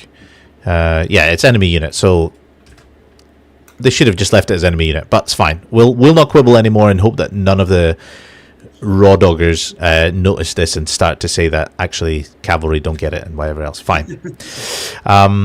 Next bit is Arcane Journal Dwarven Mountain Holds. When a dug-in unit of skirmishers is charged by an enemy unit, does it lose its status? Okay, so the answer is no to that. This is basically as a result of, because of the way that skirmishers align to the enemy when there's contact made, there was an argument that because they move to align, as soon as they move, they lose the benefit of the dug-in. That's clearly not the intention, and GW have confirmed that that's the case. Yep, and same with the following question as well. If your champion moves to accept a challenge, that doesn't remove the dug-in rule. Exactly. I've seen this be used as a home rule or interpretation in a lot of tournaments, and it's totally in line with what makes sense. GW have now clarified that has been the intention, and that's how they wanted to play. And this is like kind of the fallout from one of their previous FAQs where they said very sassily, anytime a model is moved, the unit counts as moving. And now they are walking that back to say, well, actually, not every time. It's kind of unclear, and actually they don't count as moving when you move them for some purposes. Exactly. Cool. Fine. Next little bit. Can a Doomseeker join a unit of Slayers? The answer is no. As per the errata, a Doomseeker is not a character. They are loners, outcasts, even among Slayers, and a unit of one model. So I guess this is the reason they removed the character interaction, is they did not want them to be in a unit of Slayers. And I think that was part of the more kind of like cheeky setup as well for the Slayer stronghold list, was that you would marching column forward a unit of Slayers with all your Doomseekers in, jump out on turn 2 and then charge on turn 3, and now you won't be able to do that. No, exactly. Less of your Dowie shenanigans, thank you very much, you sneaky little short bastards. Alright. When a Goblin Hewer shoots using the Whirling Death special rule, does it add a D3 modifier to the number of shots rolled for each rank or file, or just a single D3 modifier? It's just a single D3 modifier. You do not get an extra D3 per rank and file. Now, I think I've seen a lot of chat about this. What's the current wording for Goblin Hewer? Goblin Hewer. I've literally never seen one on the table. No, I haven't either. But I feel like this is something that might be relevant. Sorry, but I'm just trying to see how. Oh, here we go. Equipment. Goblin Hewer. Whirling Doom. With a single salvo of spinning act, blah, blah, blah, blah, blah. When shooting a Goblin Hewer, roll an artillery dice before making any rolls to hit. The number of shots fired is equal to the number of the artillery dice plus a D3 modifier. Got you. Per rank, including the rear rank, if the Goblin Hewer lies in its unit's front or rear rank, or per file if the Goblin Hewer lies in the unit's... Okay. Right. Okay. shoots using the Whirling Death, does it add to the number of shots for each rank or file, or just a D3? Just a single D3 modifier. Oh, okay. Yeah, so I guess the way that it's worded at the moment, or previously, was it could suggest that you would get an additional D3 per rank. So it's just a really bad formatting of the question, of the way that the Whirling Dude works. I'm pretty sure it used to get a bonus per rank in the game. Yeah, it did, right? And in previous editions, those of you who played Dwarves, if you can, I don't know if you jump in the chat and let us know, but I'm pretty sure that's how it used to be, because from my memory, I'm like, oh yes, Goblin Hewer just, annihilate sort of big rank and file units. I haven't seen it being played. I don't know if this will make it being played more, I guess. That's up to the This would make it played less, right? If it means you get less than another interpretation. So. Less than 0 is that? Does that mean? How does that work? I don't know. Fine, whatever. Okay, next bit. Empire have had a little FAQ. There was if a model bearing the Laurels of Victory stands and shoots as a charge reaction, causing 1 or more unsaved wounds, are those unsaved wounds each worth 2 combat result points? And the answer is no. So I think Laurels of Victory basically say you double all wounds or something. Let's just triple check this. Oh, that's not it. That's Conqueror's Tapestry. Laurels of Victory. Oh dear, Laurels. But if you got it before, now you don't. Oh, okay. I can't seem to see Laurels of Victory. It's not coming up these. But yes, I believe the wording was like any wounds done in combat, you double the result of it. And this says no. You actually have to stab somebody with it. You can't just shoot these wounds off. Okay.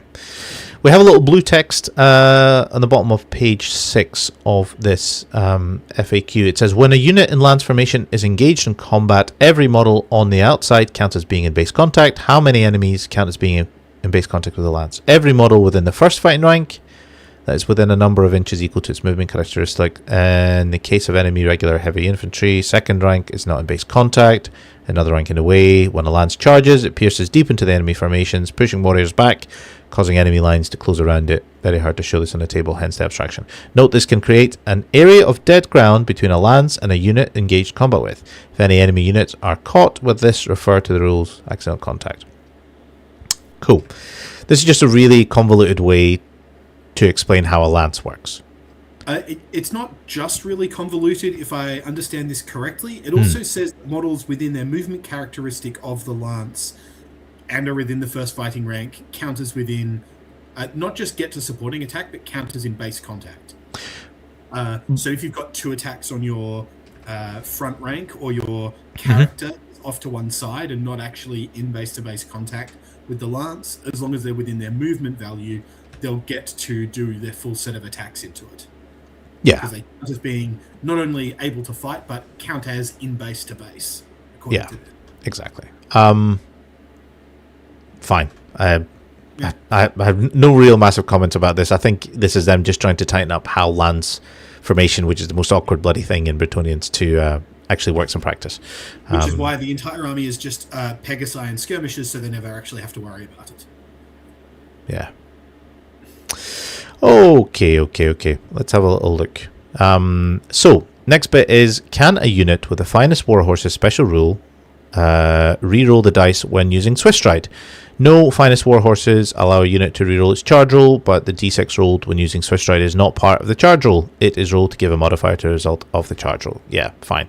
I think this is just consistent with other abilities that allow you to reroll charge distances, that, yeah, you only reroll the charge roll, not the Swift Stride part. No issues with that, I don't think. No issues with that. Okay.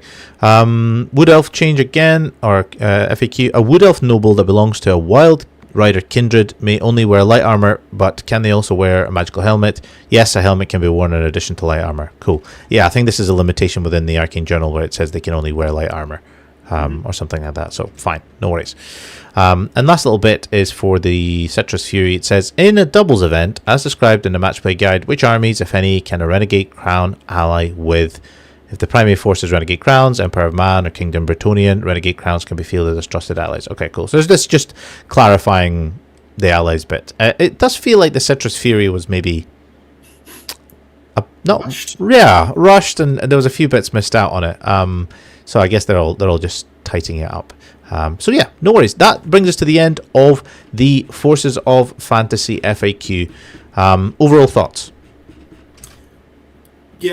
Some good directions of change, mostly, I guess, apart from a couple of the dwarf changes, benefiting things that need to be benefiting and clearing up a couple of things. No big issues or super huge changes there. The Bretonnian players will be caterwauling about their Royal Pegasi, but they can just put things on a barded Pegasus instead, and the actual gameplay won't change super significantly. Yeah. I mean, to me, it looks like Wood Elves have benefited from this. Empire have benefited from this. Bretonnians, so.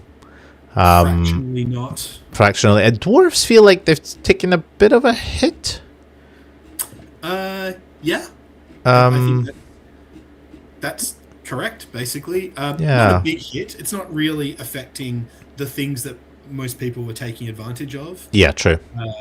So I don't think it'll be noticeable in a lot of armies, but for the few brave souls taking 40 rangers and a goblin healer, you've done something bad to someone on the design team, I guess. Good. Maybe GW hate dwarves too, but not as much as they hate high elves. So anyway, fine. That's the Forces of Fantasy. That is the FAQ for that.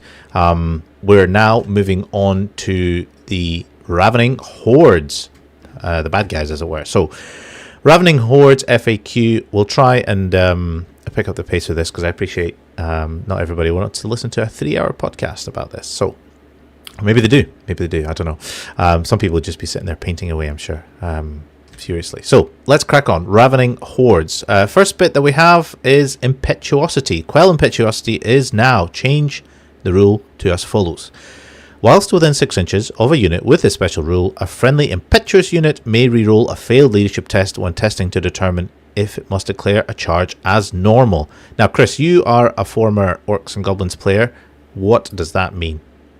So previously, I think Quell Impetuosity let you... I can't remember if it ignored the Impetuosity test or let you re-roll it. But then they changed Impetuosity to a leadership test rather than a full cross. And so the previous text on Quell Impetuosity might have been outdated, or if it just let you ignore it, this is them saying... It did, yeah. Yeah. So this is Games Workshop saying, look, you mostly ignore it, but maybe we'll still make you roll some dice to see if the orky shenanigans get in the way of your carefully laid plans. Which is in line with the flavour of Orcs and Goblins, right? Yeah. It is a slight nerf to an army that doesn't really need to be nerfed. Agreed. At least not in this way. But it's so slight that I think... it doesn't really matter much in the big scheme of things. Yeah. And I guess at least there's still a bit of flavour there. Exactly. Yeah. Not massive change, but certainly a small little hit. And some people might see it come about. Okay, cool. But who gets a bonus here? It is the Chaos Spawn. Change the movement characteristic to 2d6 plus 1. I believe that is from 2d6. So, again, I don't think this is going to make people see Chaos Spawn around. They're not really a unit that sees a lot of play. But I think this is what you should be using your erratas and arcane journals for, is just giving small buffs to things that otherwise people will be disincentivized to use. And the more you do that, the more incentive there is for people to play with the models they like, add to their collection, spend more money. The things Games Workshop likes. Money is definitely makes the world go round, and it makes Games Workshop happy. So, and we can't stop ourselves from giving it to them. So, who's really at fault here? Okay, fine. Next lot of errata changes. Minotaurs. Change the point value to 44, and this is down from 47. That's quite significant. Okay. Centaurs are changing their points value to 17 from 19. And there is the Viletide change, increasing the spell's casting value to 9+. That is most of the changes for Beastmen in that bit there. Thoughts? So I think the points decrease on the Minotaur looks significant, but as a percentage of their points for a unit that you're not taking that many of to start with, it's still fairly small in the scheme of things. Again, it's nice, but the unit is 6 Minotaur, that saves you 18 points. It doesn't get you another Minotaur. It doesn't. No.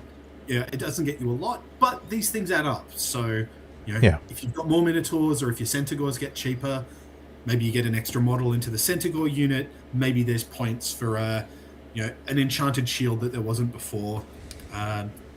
It's all good. Keep doing Yeah. this, Games Workshop. Just do it more. Yeah. I think it's a positive thing. These are units that need a boost. The most obvious way to do it is to reduce their points. I guess they're doing it incrementally and seeing how it goes. Fine, let's keep going. Vile Tide change? Yeah, good. Get that out of here. Yeah.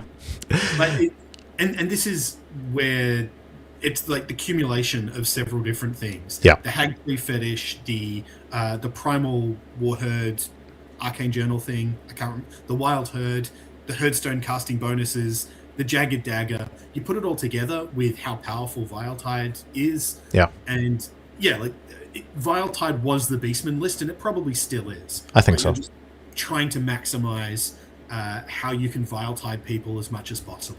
Yeah, definitely. Not a very interesting approach to an army with so many different units for it to be boiled down to one signature spell. How can I do that? Yeah.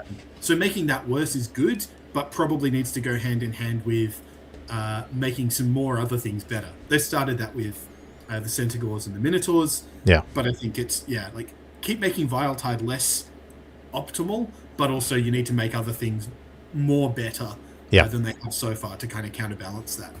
Betterer. I think that's a technical term. Yeah, let's make things betterer. Beastman betterer. I think it feels minor, the change of casting value, just +1, especially when they have all the bonuses and stuff like that. You'll be surprised how many times that will come up, especially when you're casting on units with magic resistance. Sort of. The flip side of that is that when you're only barely casting it, those are also the casts that most often get dispelled. Also true. So you'll cast it noticeably more often. Yep. But a fairly high proportion of those will also be the ones that do get stopped. Yeah. But certainly not all.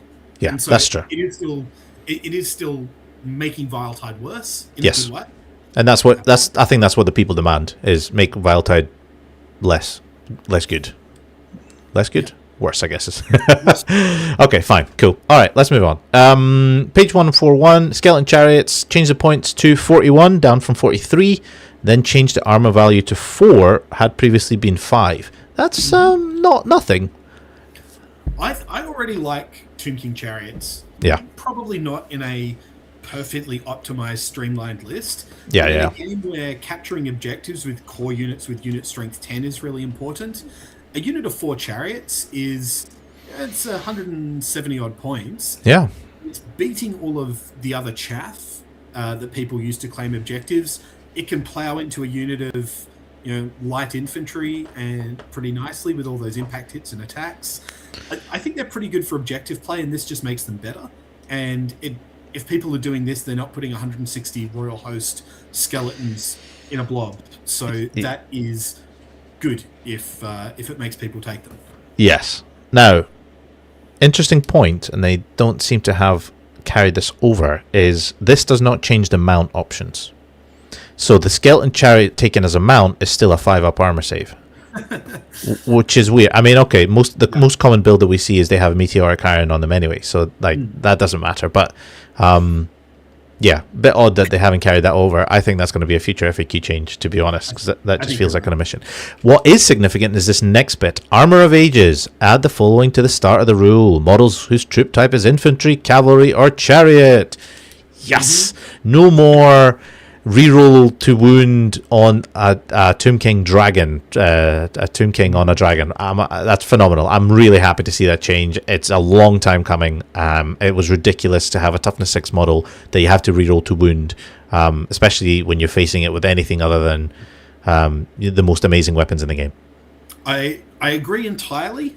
My one slight worry of this is that it pushes people away from the Tomb King Monster Mash list, which is arguably the most interesting of the 3 pretty busted Tomb Kings builds out there. Yeah. And the more Tomb King players who decide, actually I want to use Scott's list from the Masters, for example. Yeah.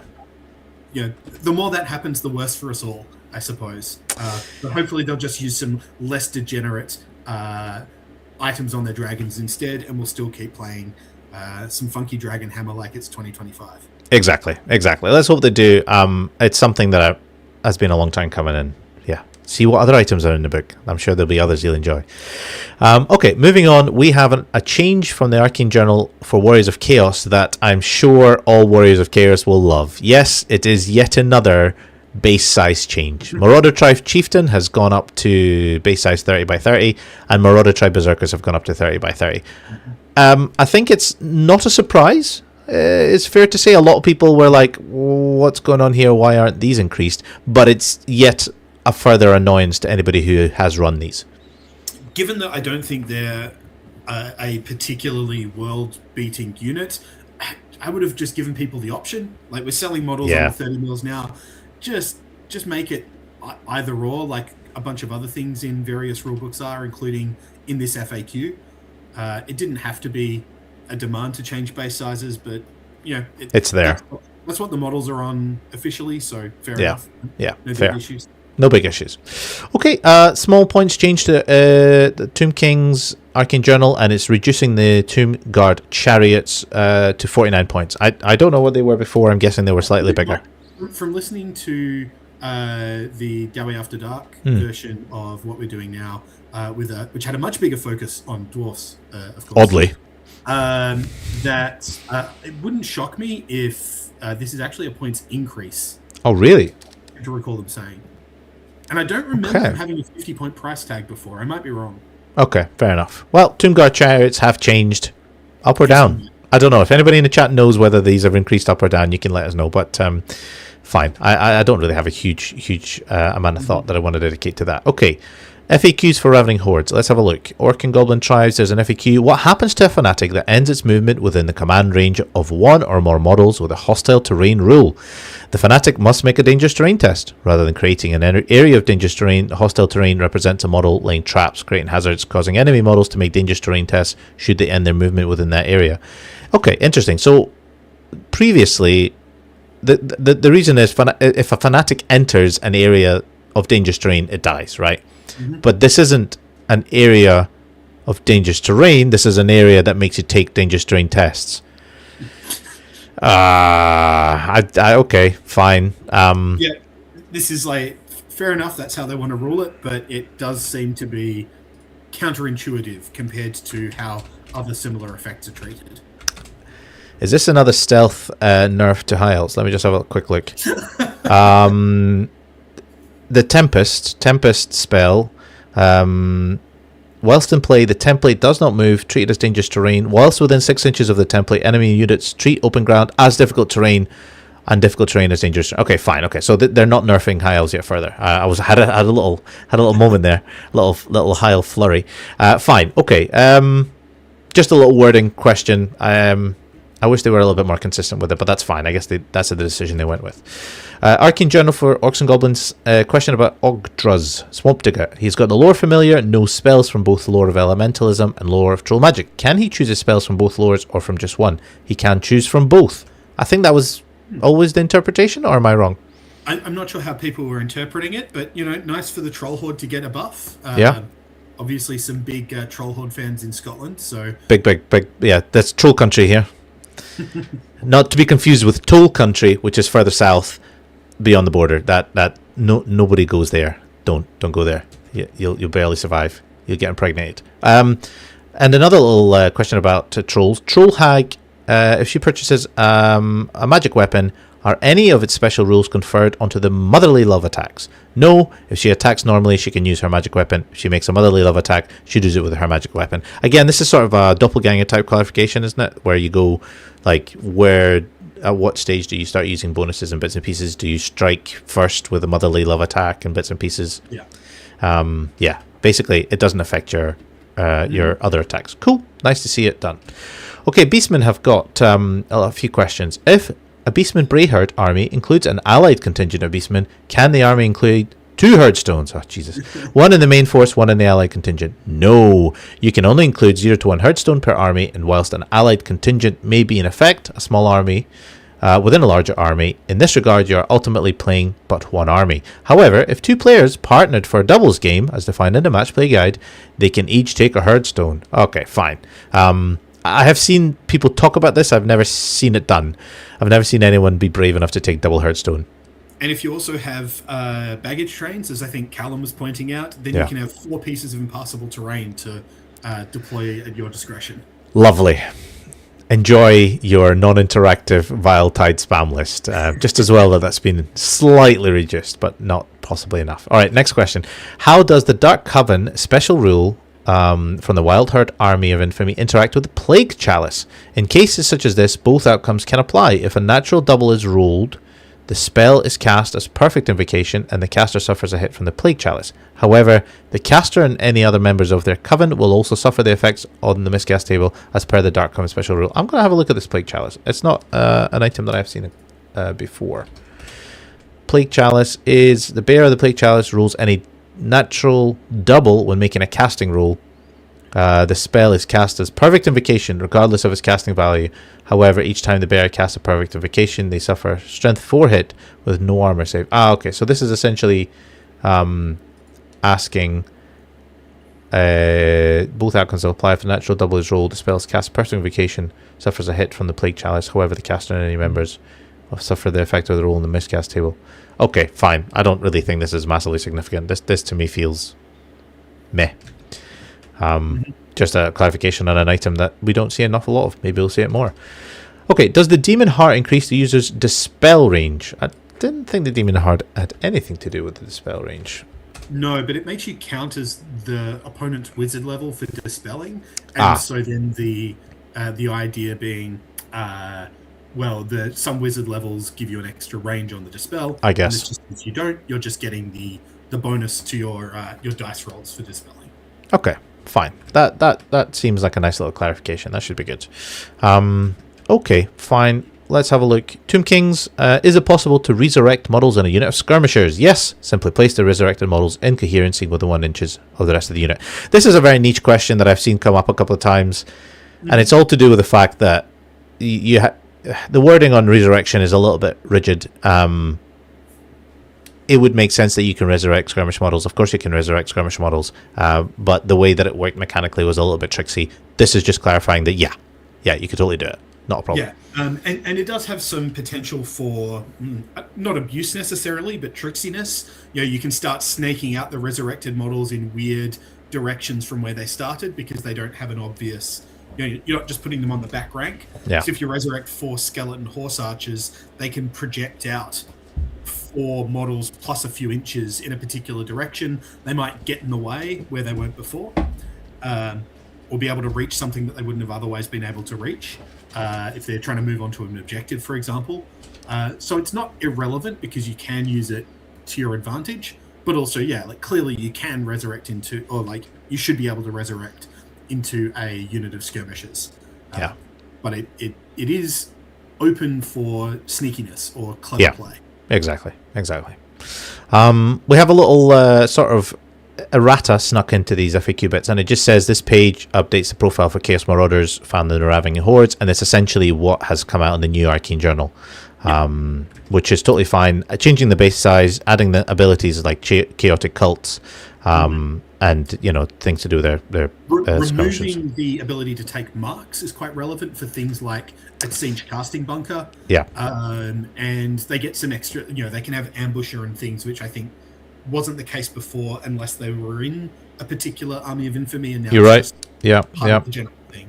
So all in all, it's fine. It's just a different profile. It's different, right? It's not worse or better. I think it might be a little bit better, but it's a minor change. It just gives you a fresh way to play Marauders. Fine, not a problem. Let's have that. And it's the same for Marauder Horsemen here as well. They've basically just been consistent with that. And that is the Ravening Hordes update. So thoughts? Again, mostly not big changes. Just fine. The direction of change is generally being to make the best things a bit less good, and the worst things are starting to see some improvements. So that's all good. They're not just trying to explain how the rules work. They are trying to balance the game, and in the right, generally speaking, I think the right directions. And I guess the question is, could they go harder? Could they do more? Should they change high elves? Yes.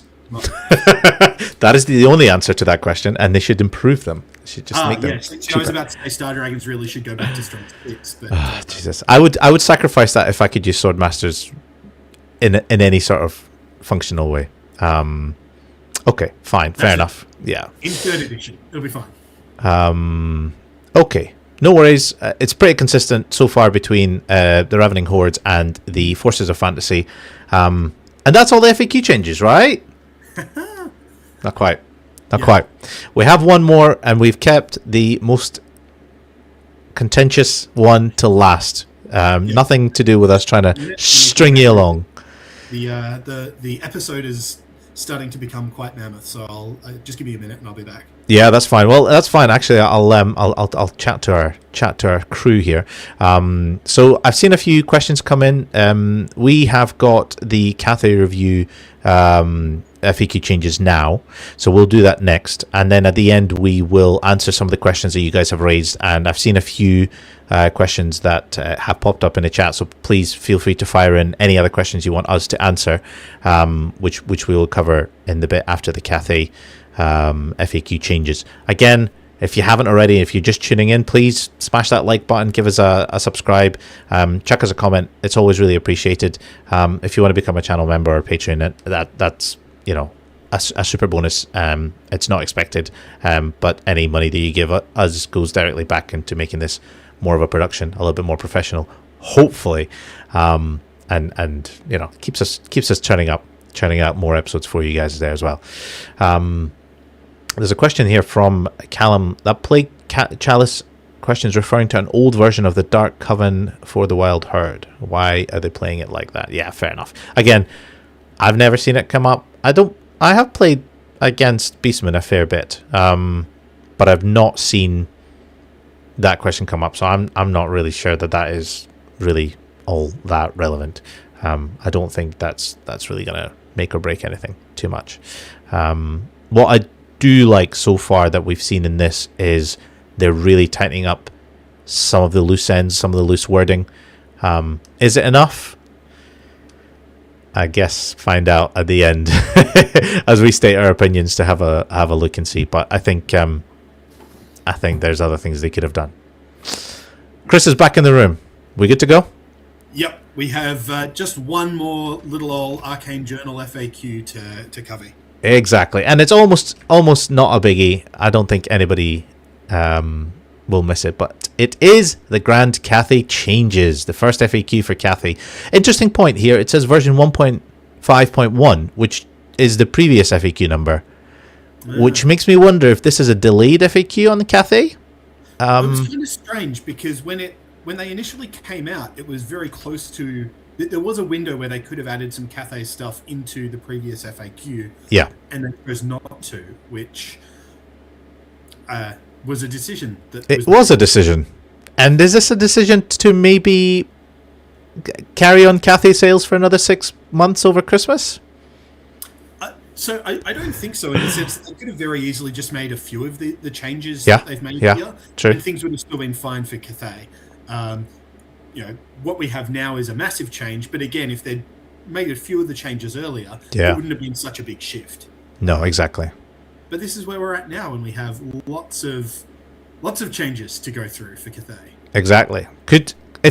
Somebody's sneaky rat bastard. He's suggesting that I somehow delayed this FAQ in order to steal the Masters from poor old innocent Tomb King wielding Scott and other undead players like Charlie. All right, okay.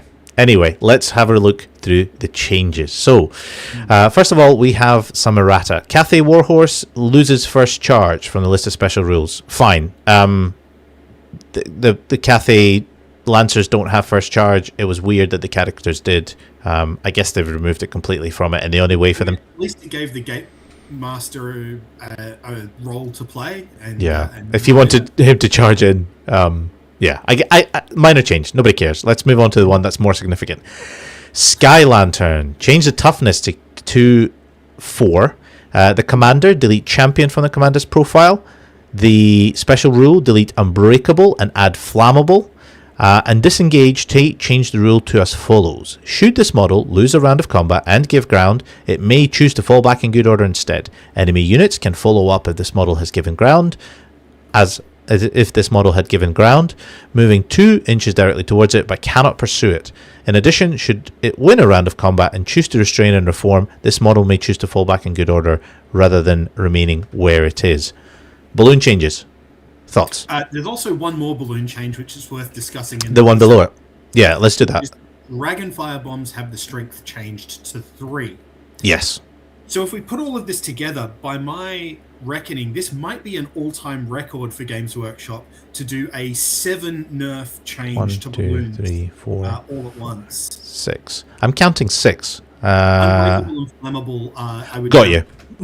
Yeah. Yeah, so balloons were a problem. Yes, especially multiple. The more of them you have, the bigger the issue was.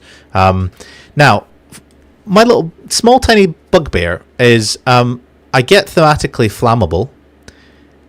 Flammable doesn't mean what I think they mean.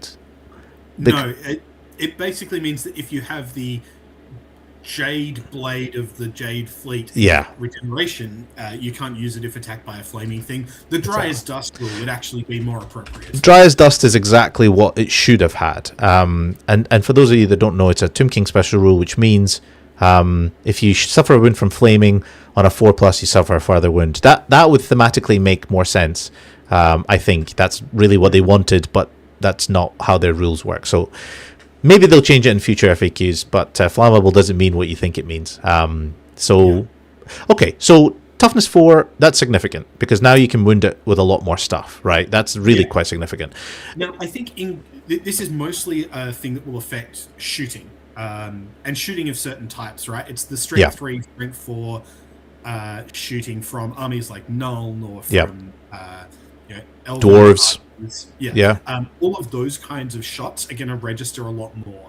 Depending on, I was trying to do some math before, and I'm bad at maths, but depending on what you're shooting them with, for strength 3 weapons, you're getting something like double the amount of damage. For because now you're wounding on 5s and 6s instead of just 6s. For strength 4 weapons, you're getting a 33% increase in how many wounds you do.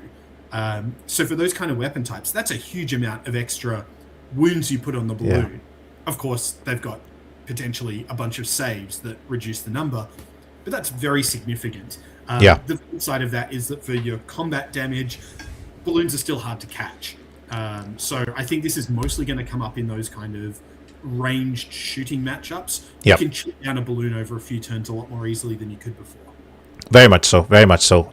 So it's just increasing their... it's decreasing their survivability, right? Very much so with the toughness. Removing Unbreakable is significant, because that disengage rule, which when I thought about it, to me was the most obvious thing, is to remove Unbreakable. It doesn't make sense that it's unbreakable. It's very, very weird. Now... I have a theory and a question. Oh, yeah? My theory is that this is how they always thought that the disengage rule worked. Right. Because this is what they meant to do, and then realized, oh no, we actually wrote something that doesn't work that way. This is a great change, and is exactly how I think disengage should be, whether the balloon had Unbreakable or not. Like giving it Unbreakable just meant that this never came up. I think if a balloon's losing combat by a bunch, it probably should struggle to escape. Exactly. And now you can run down a balloon. Because it's not unbreakable, it can fail a break test, and you could run it down. That is not insignificant. Did that happen a lot to you? Because it happened. Well, me failing a break test, you mean, or your balloon's getting charged in the first place? It happened earlier when I didn't know how survivable they were, and then I think honestly at the Masters, I charged the balloon more often than a balloon got charged. So no, it didn't happen very often. So a good player will not let it happen, but it just increases the level of skill required to play this well, and keep it alive, which I think is fine. But also, as you said, you were letting people charge it. Which now is way riskier. So that very much so. Less. It reduces what balloons have the option to safely do. Exactly. And one thing we failed to read, which is significant, is the change to the Sky Lantern bombs. It is now once per game. If this model is equipped with Sky Lantern bombs, it may perform a bombing run, single enemy unit, not engaged in combat. And that's a change from being able to do that every turn. That is pretty big. That's one of their major damage outputs. If you like numbers, that reduces their damage output from Sky Lantern bombs, if you were going to do it every turn, by what, 87%? Humongous. Yeah, that and it's now making me question whether it's worth even taking Sky Lantern bombs. Which is perfect, right? Like, it should be a question for any upgrade. Like, do I want to... It should be something you have to work out. And for 15 points, they can still drop a giant template on a unit and take out most of it in one go. But that doesn't happen very often. It's very swingy. And 17% of the time you lose a wound, or you do one wound to them, which is not worth 15 points generally. So yeah, this is significant. I think this really reduces their damage output, and it really reduces the amount of damage that they can take, which is bringing them closer to what their points are worth, right? I think that's good. Yeah, and I think, like I was saying before, the toughness change mostly is going to change sort of shooting effect, but then the damage reduction in what a balloon can do to other people is going to kind of affect everyone in a positive way. Yeah, and so their durability goes down. If they get caught, they're going to be able to get away much less. They do way less damage. Dragonfire bombs, which was easily the clear option. Yes, losing a point of strength again is pretty big into your strength 3, toughness 3, 4, 5 things. You're losing big chunks of the amount of damage you get to do with those. And so again, maybe it's not always Dragonfire bombs. Maybe it's crane guns. Maybe it's just gunpowder bombs because you want to fly around and don't want them to be 20 more points. Exactly. I wonder if there was another way to do the same kind of thing, to make Dragonfire bombs more distinct from gunpowder bombs. I know that does feel like they're much the same now, but that's a a side issue. Everyone's caring about the flavor of balloons. Everyone's caring about the power level. Yeah. And their power level, I think, has been it's been smashed, right? They're way worse than they were. Burst. Deflated. I think it's okay, maybe even good. Yeah. But that's just because they were so good before, right? Yeah. You can make it much, much worse. Yeah. Which they have done. And balloons are still probably defensible. Maybe even optimal. But maybe it would be interesting to see what change this makes, and we can make this prediction at the end of this. But I think good.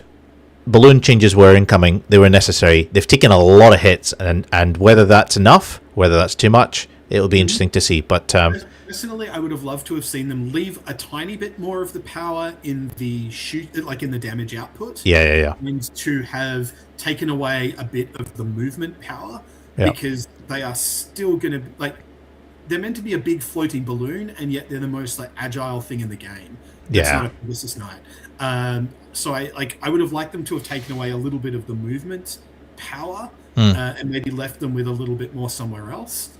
But everything apart from their movement, I think, has taken a hit here. Yeah. And they needed to be hit in a lot of different ways. True.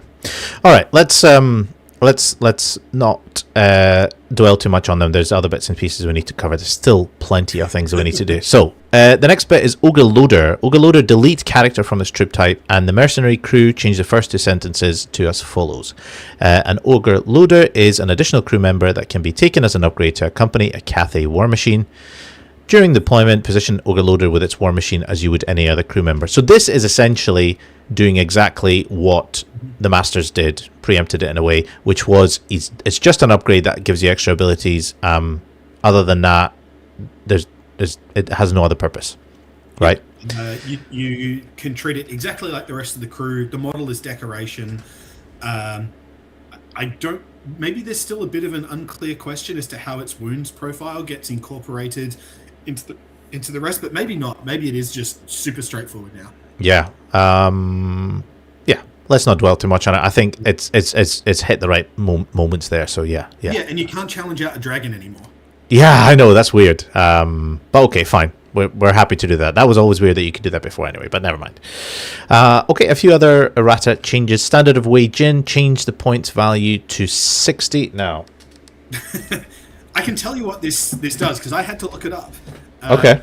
The unit carrying the standard causes fear, and enemy models within 12 inches have -1 to their leadership for, I think, fear, terror, and panic tests.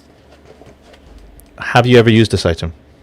No, and no one I know ever has. Well, now you will use it even less. A 50% points increase, which that's massive. Can be taken on most of the units. Yeah. I have two theories. One is that someone on the design team has had some bad experiences with a unit of Jade Lancers with this banner charging them. Yeah. My other theory, I guess hopefully this is more the case, is that the people writing this know much more than we do about what's coming in the next Cathay Arcane Journal. Yeah, so this might be a hint, yeah. Yeah, maybe there's a world in which they thought, you know what, it's this on a unit of like 40 peasants or something might be something they didn't want to be able to do. Yeah, yeah. Or might have been too good, or something like that. So maybe this is future-proofing. Otherwise, it's bizarre to me that one of the less efficient banners is the one that got a points buff. Yeah, it's a little bit strange. Okay, fine. Speaking of banners that are often used, a Icon of Heavenly Fury. Change the points value to 45. This is from 35. Then change the second and third sentence to as follows. During the command subphase, if they're not engaged in combat, the bearer of this banner may attempt to unleash the power by making a leadership test using their own unmodified leadership. If this test is passed until your next start of turn subphase, enemy units that cannot use fly X special rule. So, quite a bit of changes there. Significant changes. Small points increase, which I don't think is really the significant part of it. The significant part is it's not an auto pass anymore that it used to be. It's now in line with the Falcon Horn. It's now in line with the Arc Lightning Rod thing. Basically, any of these no-fly abilities are all leadership based, and this sort of brings it in line, which I think is great. Yeah. Still leaves the Bretonians with their veteran on a bunch of the bearers for these with a massive advantage in terms of making these reliable. But given that no one else had an automatic no-fly thing, this makes perfect sense. Yeah, it sort of feels like they're bringing it in line with other armies in this edition rather than being sort of like half an edition behind. Yeah. And then the last change on banners is the Dragon Eye banner. Change the second sentence to, on a 4+, the wizard controlling player must choose another target. And that is from a 3+. Okay, fine. So a slight nerf there as well. Fine, cool. Totally cool with Cathay taking a hit. So banners, cool, makes sense. You'll see the Icon of Heavenly Fury was in almost every list, right? Yeah, and also the fact that it was guaranteed meant that you could deploy and move with perfect confidence, knowing it would necessarily work. Yeah. And your opponent had to be, your opponent couldn't like pressure you into using it with a chance of it failing. Yeah. Honestly, I'm not a big fan of massive game-breaking effects being... Yeah, auto pass. Oh, no, I'm the other way around. Interesting, okay. I'd want it to be pointed appropriately, but I don't love the idea of something that, look at a Bretonian army with 1,500 points of flyers. I don't love the idea that their army either does or doesn't work on, like, a 1 in 6 chance. Yeah. That's just sort of like, the swings are too big for it to be left to chance like that in a way that I find super satisfying. But maybe that's thinking of it from like a competitive viewpoint rather than like one of somebody sort of just enjoying rolling dice and seeing stuff happen. Just Warhammer. Let Warhammer be Warhammer. Yeah, so like if the effect is so powerful, I want it to be more reliable and more expensive. If the effect is less powerful, that's where I don't mind things being more left to chance, I guess. Fair. Yeah, okay. Yeah, as long as it's pointed appropriately. Okay, cool. Next change, the Maw Shard. This is one of my favorite magic items. One that I think it's phenomenal and was a great success in a lot of lists. 10 more points. So 10 more points. Take this again. That makes no change. Let's be 100% honest. Okay, all of these are incremental and it will make an impact. You can, Cathay already felt like an army that you just wanted to fit everything in, and you will find that more difficult now. Something will have to give. But 50 points is not really anything. So if it was 55 and it could only be taken on lowered units, it cannot be taken on, say, Lancers and other bits and pieces, then I guess that would have been significant. As it is, I think that's a marginal debuff.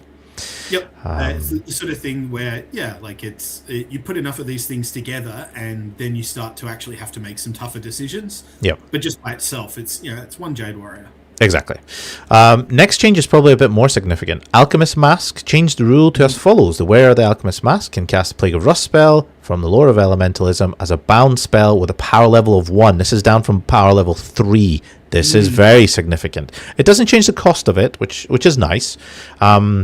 Now, Plague of Rust is cast on a 9. You're essentially looking for an 8 with, not taking into consideration anything about MR. Are you still taking the Alchemist Mask now?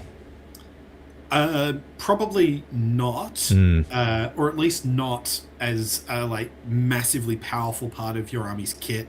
Yeah, I think part of this is cumulative with the balloon change as well. Yeah, one of the things you are looking to do is drops, Plague of Rust someone, and then drop a bunch of templates and shoot it with Strength 4 Dragonfire bombs, and that is going to be less effective anyway. Yeah. With also making this worse, your best case scenario for it is no longer as good. And so, I think maybe you don't take it. You can. It's not horrible, but it's also unreliable and might not fit in with the kind of game plan that you're setting up. Yeah. Yeah, I think it's definitely significant. It's not something that you can forego. But again, this will make you question whether that item is worth it, and I think that's totally fair. So yeah, I guess that's something you're going to have to consider. Yeah. Next one is a little bit of a minor change. Lore of Yin changed the first sentence of the second paragraph. A wizard with a Lore of Yin special rule may discard one of their randomly generated spells as normal. I think this is just an omission. No, it was a typo. Previously, it said a wizard with the Lore of Yang. Yeah, I'm looking at it. It does say Lore of Yang. You're totally right, actually. Oh, okay, they're just a terrible copy and paste error. Yep. It's unlike anything we have ever seen from GW do before. So, fine. No worries. Okay. Page 48, Cathayan Lances. Change the weapons notes as follows. Models whose troop type is cavalry, monster, or chariot only. A Cathayan Lance, strength and armor piercing modifiers apply only against enemy models the wielder charge this turn, which I think is just bringing into... and is the only difference now? Cathayan Lance? You can have a Cathayan Lance on a Shug, right? Yeah, I think the change might be the only cavalry, monster, or chariot only, because your gatekeepers previously could take one without having to take a horse. Well, all right, okay, weird. I'm just guessing as to why this needed to be in here, but yeah, that's my best guess. Fine. I'll we'll not dwell too much on it. That's not the Cathay changes that people are going to be raising arms about. We already mentioned the Dragonfire bombs, which as part of the balloon changes strength down to 3. That is big. That is really big. Possibly a point of contention. I think non-Cathay players are going to be happy that it's gone, or reduced certainly, and Cathay players are going to question if that was necessary. But it's done, so that's fine. Next change, and this is the journal, the first journal. Ring of Jet is no longer super common. The wielder of the Ring of Jet can cast an Unquiet Spirit spell from Lore of Necromancy as bound, power level 1. This is down from power level 2, so a double nerf to the Ring of Jet. Is it enough? Well, I mean, yes, in the sense that you can only take one now. So no matter how good it is or bad it is, you can't take a bunch of them anymore. Yeah. Which is good. Do this more Games Workshop. Yeah. Extremely common magic items are mostly a bad thing, and you should only be using that for consumable options, really. Yeah, definitely. Very much something that a lot of comp systems have started to bring in to play anyway. The fact that you can't have more than one. After we saw at London GT, certain people, Brian Carmichael, I'm not pointing you out, but taking ridiculous amounts. And I think there was an army list in the States which had something like 13 Ring of Jets. That is in the past. I hope you can you're not too ashamed to sleep. Tiny little change to I guess the power level being down to 1 is another significant thing. That's sort of in line with a lot of these bound items where they're only really marginally likely to go off, not very likely to go off. And it's exactly the same as the Ruby Ring of Ruin, which is still a perfectly fine item. Yeah, I still use it. I still think it's usable. You need to roll a 7 on the dice. It doesn't work all the time. Yeah. But the spell that it casts is really good when it goes off. I think I will quite regularly be looking to take both the Ruby Ring and the Ring of Jet in a list. Still going to take it. Yeah, they're both really good, and they add to what the army is trying to do. Hard to say too much more, right? Like, it was too good and extremely common. At least now it's like probably about the appropriate power level, and you can only take one. Exactly. Totally fine. Next bit, it's a bit of an odd one. Seal of Sing Po changed the points to 35, and this is from previously 25. This item is 0 to 1 per model. If you wish, the bearer of the seal may discard 2 of the randomly generated spells rather than 1, and instead select 2 signature spells from either Yang or Yin. Significant? No one's taking it. No, So not really. But again, there's a new wizard model coming out Yeah. in the next Cathay release. So maybe it's with that model in mind. Yeah.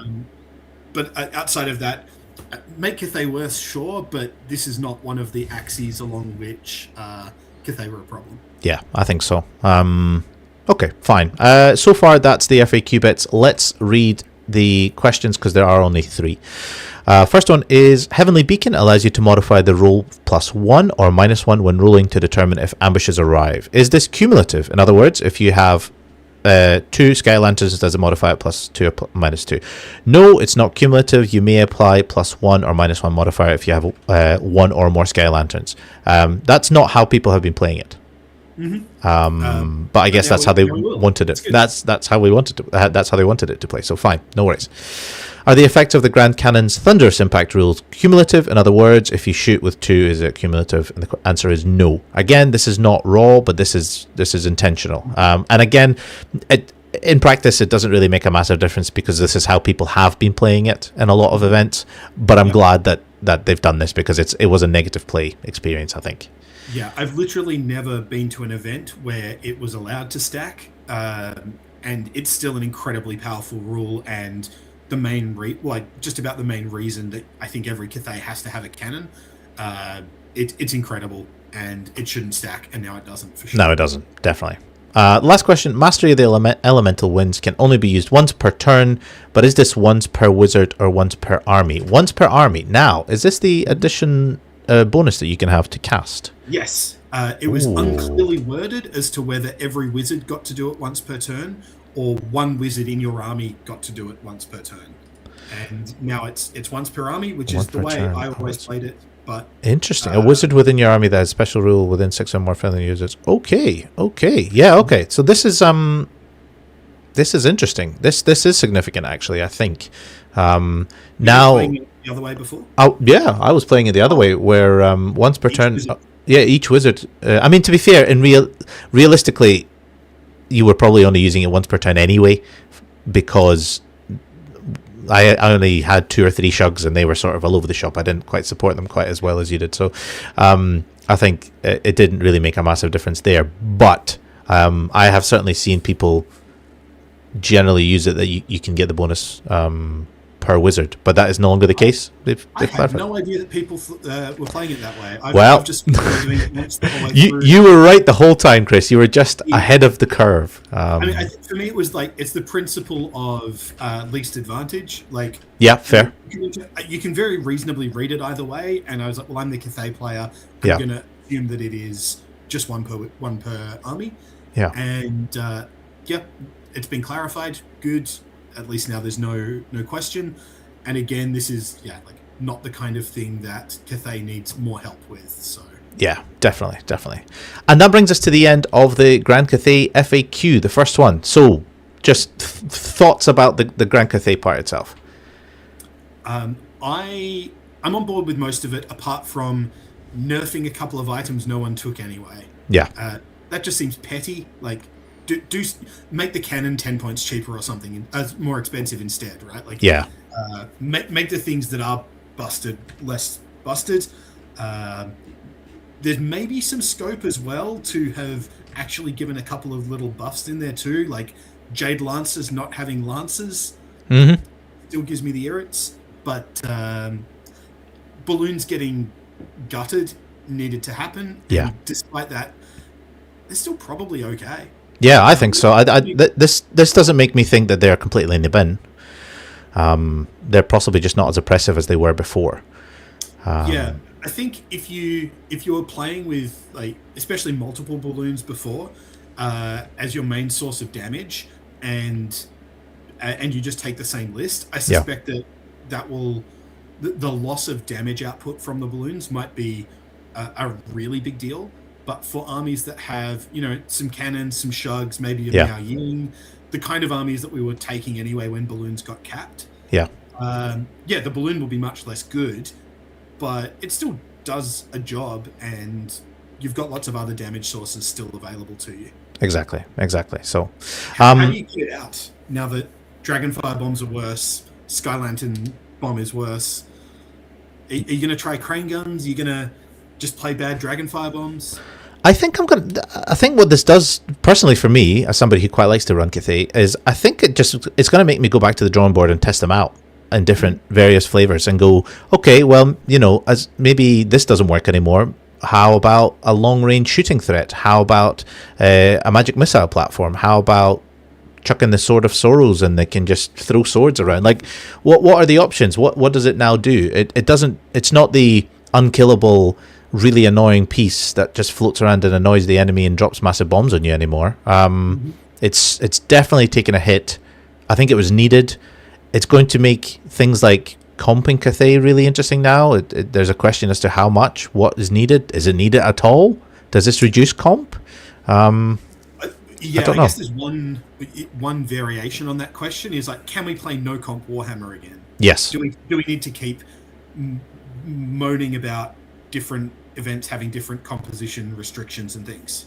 Yeah, that's certainly interesting, and that, I guess, takes us on to the next stage, and that's really the overall thoughts about this list of changes. Now, I think Cathay is difficult for us to make a call on it now. I think it would be premature without knowing what the next Arcane Journal brings, because I think that's going to have significant changes. I think it's really going to shake up how Cathay are. So any calls that we make on Cathay now, I think, are going to be outdated in the next 2 months, or whenever the new Arcane Journal comes out. So I think that part we might have to skip over. But I think overall it might be worthwhile. So let's start with what are your top 3 likes from this round of FAQ changes? I mean, the obvious one is the balloon nerfing. Like, it had to happen. It had to be a big, significant nerf, and it's probably gone even harder than I thought that Games Workshop would. Yeah. And apart from movement, they've kind of hit all of the really annoying axes of balloons. Yeah. The unbreakability, the survivability, the damage output have all taken, in some cases, like, very, very significant chunks. So, highlight, I guess, is that they actually tacitly admitted that they massively messed up. Yeah. And have made really significant changes as a result. Are we going backwards and forwards? What's your let's do a point each. Just on that front, is it okay to play Cathay now?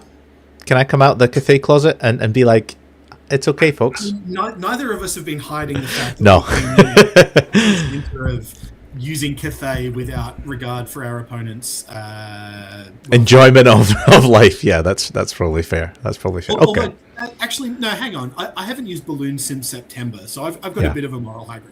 Okay, that's fair. Okay, so my first point is I really like how they are tightening the rules. A lot of the changes in this seem to be just fixing those little interactions where people are like, how does this actually work in principle? GW clearly in their own head said, this is how we want this rule to work.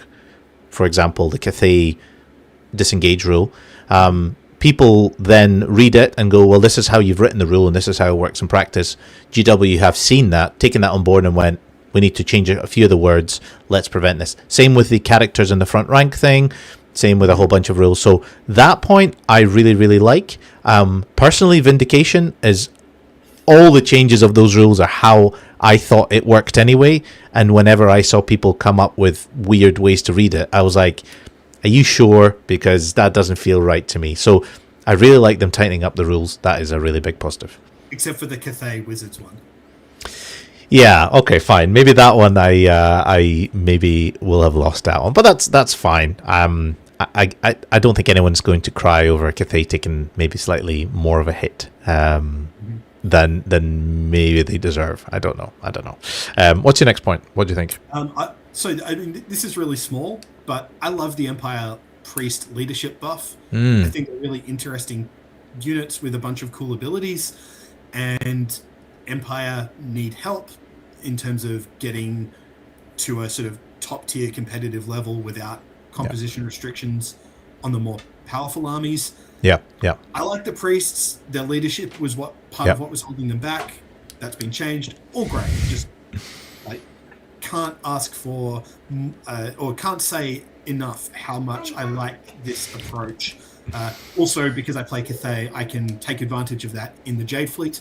So I'm looking forward to actually trying some Priests of Sigmar in a Jade Fleet army. I don't have Empire, so I can't play them normally at the moment. Yeah. But yeah, super cool. Love that one. Yeah, I think that's a very good point. My second point is probably similar to what you've mentioned already, but I think it should be pointed out. Is I think they've taken a really good approach to Cathay, and they've tackled points as well as rules as well. So I think that doesn't sound major when you're like, oh well, they've increased the Moshar by 10 points, but actually once you start making an army list, suddenly you go, I have significantly less on the board than I did before. All this adds up to maybe 70 points less, and it's all less reliable than it was a month ago. So I think that to me says they're taking on board feedback. And whatever sources they're listening to, it's clearly this podcast, but whatever sources they're listening to, I think it's having a significant impact, and they're hitting the right points. Not all of them, they could go further, but they're certainly hitting some of the right points, and I'm glad that they're doing it. So GW, wherever you're getting your input information from, keep listening to those people because they are right. And if it's from this, then yeah, definitely keep listening. Except the people who said the standard of Wei Jin needs to be increased in points. Yeah. Nobody asked for that. Let's be honest. But all right, fine. We'll let a couple slip, a couple of whispers. Yeah, and I guess my third kind of highlight from this is the fact that Games Workshop are pulling different levers for different things. Yeah. So I played a bunch of Lord of the Rings Middle Earth strategy battle game, and at least while I was playing that, the same design studio were extremely reluctant to ever change the points on everything. Right. They would write 4 pages of rule clarifications and erratas, or change something 3 times, rather than just make it more expensive. Whereas in the old world, they are using the points to change the effectiveness of some things. They're using rules changes to change others. And I think a lot of the time I'd agree with that as well. Balloons did not need to be made more expensive. They needed their rules to be made way worse. Yeah. Because if you made them just more expensive, well, part of the problem is you never get the points back from them. Yeah, that's fair. Whereas with other things like a Morshard or a Royal Pegasus, well, I guess the Pegasus got changed mechanically this time. Like the Morshard becoming more expensive, that's probably good. The effect is presumably the effect that they want. Maybe you could reduce the range, I guess. Yeah. But pulling the points lever sometimes, pulling the rules lever other times. Yeah. And mostly, I think getting it right with that. Yeah, I think that's a fair statement, to be honest. And I think my last sort of point there is I really quite like that they are clearly looking at the competitive side of it. And they are taking on feedback, and they're going, some of these are balance changes on the whole externally. They're reducing some of the points here, they're increasing some of the points here, they're changing the rules of the things that are doing really well, and they seem to be listening to what is causing problems out there in this sort of competitive scene. So one of the questions that was actually raised earlier is, do we think that they're going to gear this more towards competitive players? I don't think they're doing that actively, but I think we all benefit from having clearer rules. We all benefit from more balanced game, and I think overall that's going to get better. This to me tells me that maybe the next FAQ will, even if it goes as far as this, that is a significant benefit. If they just keep doing this every 6 months, this game's going to be phenomenal. It'll be improved by leaps and bounds as the time goes on. Yeah, and I think as well, it's a bit of a misnomer that there's competitive players and there's players who aren't competitive, and things that benefit one only benefit that one. Like, someone putting 6 balloons on the table in your garage game is going to be miserable. A miserable experience, especially the second time around. Regardless of how competitive you are. Like, obviously, competitive players complain more about things being imbalanced, and certainly more loudly from our platforms, with podcasts and things. But the game being more reasonable is, I think, more fun. Like, the fun in Warhammer is playing the game, and you want the game to be good. One aspect of that is both players having a sufficiently close enough to even chance to win based off the units that they put on the table. Exactly. It can only be a good thing. And I think they're sort of increasing the element of chance or element of luck in this game, would you not say? By decreasing the certainty of certain items, the certainty of these leadership-based items, the certainty of these bound items, sort of reducing. All things are becoming less reliable, and maybe dice have a bigger impact on the game. Maybe marginally. I suppose I'm not getting a sense of that being a design principle. Okay. We don't want anything to work unless you roll a dice for it. But I think that's one of the ways in which they make some really powerful effects a bit less good is by putting a leadership test on them. But as I was saying before, when it's a one use only and you lose the item entirely if you fail the leadership test, and the effect is game swingingly big, that feels bad, right? Seems a bit, it's it's going to feel bad for someone regardless. So maybe that's not the best place from my perspective to do it. But it's clear that they are trying, and they say it really explicitly. They are trying to make the game more balanced, and I think that's good for everyone. I think so. Okay, that's the things we like about this FAQ. How about 3 or your top 3 things that you think could have been done better, which weren't done as well, where they failed on maybe perhaps? Have you got a burning one that you can think of right now? Yeah, what happens when you cast Earthen Ramparts on a unit? Can someone just tell me for how sure? Does it work? And really specifically for me, this is whether or not units suddenly count as not being in base-to-base contact when they are in fact in base-to-base contact. Because there seems to be I don't know if this is an ETC ruling filtering out everywhere else, but people just seem to take it as read that if you put Earthen Ramparts on a unit, you're not in base-to-base contact, so you can't attack people. You're only getting supporting attacks into your opponent. It's a pain in the arse. And I see how you get to that point, but also it comes up so often, especially with the dug-in rule as well. Entrenched, all that stuff. Yep. It totally changes how games play out in massive ways. How is that something no one thought to email Games Workshop to ask? Or to put it another way, why didn't they just answer it? Exactly. And I think by extension, just how do low linear obstacles work? How do they work if I charge the front of it, but only a toe of your unit is behind the low linear obstacle? Does that wall magically extend to the whole thing? Just low linear obstacles are the most convoluted piece of terrain in the game, and they are a constant headache. If I am a TO, I try and reduce their impact in the game as much as possible, so much so that I try not to include them a lot of the tables. They're just not worth it, and a real pain in the arse. And I think all they really need to do is just clarify how they want them to work. Let's hope maybe next FAQ they'll do that. I definitely think that. Before actually. Okay, my first point, and I think it's one that is probably quite glaring, and it might go beyond the scope of the FAQ, but they're ignoring the elephant in the room almost entirely, and that elephant is big, it is undead, and it is zombie shaped. It is vampires, specifically undead by extension, but basically I think VC have got away absolutely scot-free in this FAQ. Okay, you can't double regen stuff anymore, but they have otherwise taken no hits. Now, I know that is in line with GW's current policy, which is legacy armies don't exist. We're ignoring them. They're not balanced for competitive play. However, the reality of it is 99% of events use legacy factions, and we as a community will have to continue to do something about them. And I really wish GW took the steps towards it, even if all they did was try and amend how certain things work in Tomb Kings, and by extension we can take that as a guide on how they should work with VC. But VC, in my opinion, are now the uncontested, undisputed number one army in the game, now that Cathay have taken such a big hit. What do you think? I think I agree. I think for the game as a whole, it's maybe easier to target VC than it was before, because you don't also have to worry as much about getting rinsed by balloons. Yeah. So it might be that other people can skew their lists to fight vampires more reliably or more effectively than they could have previously.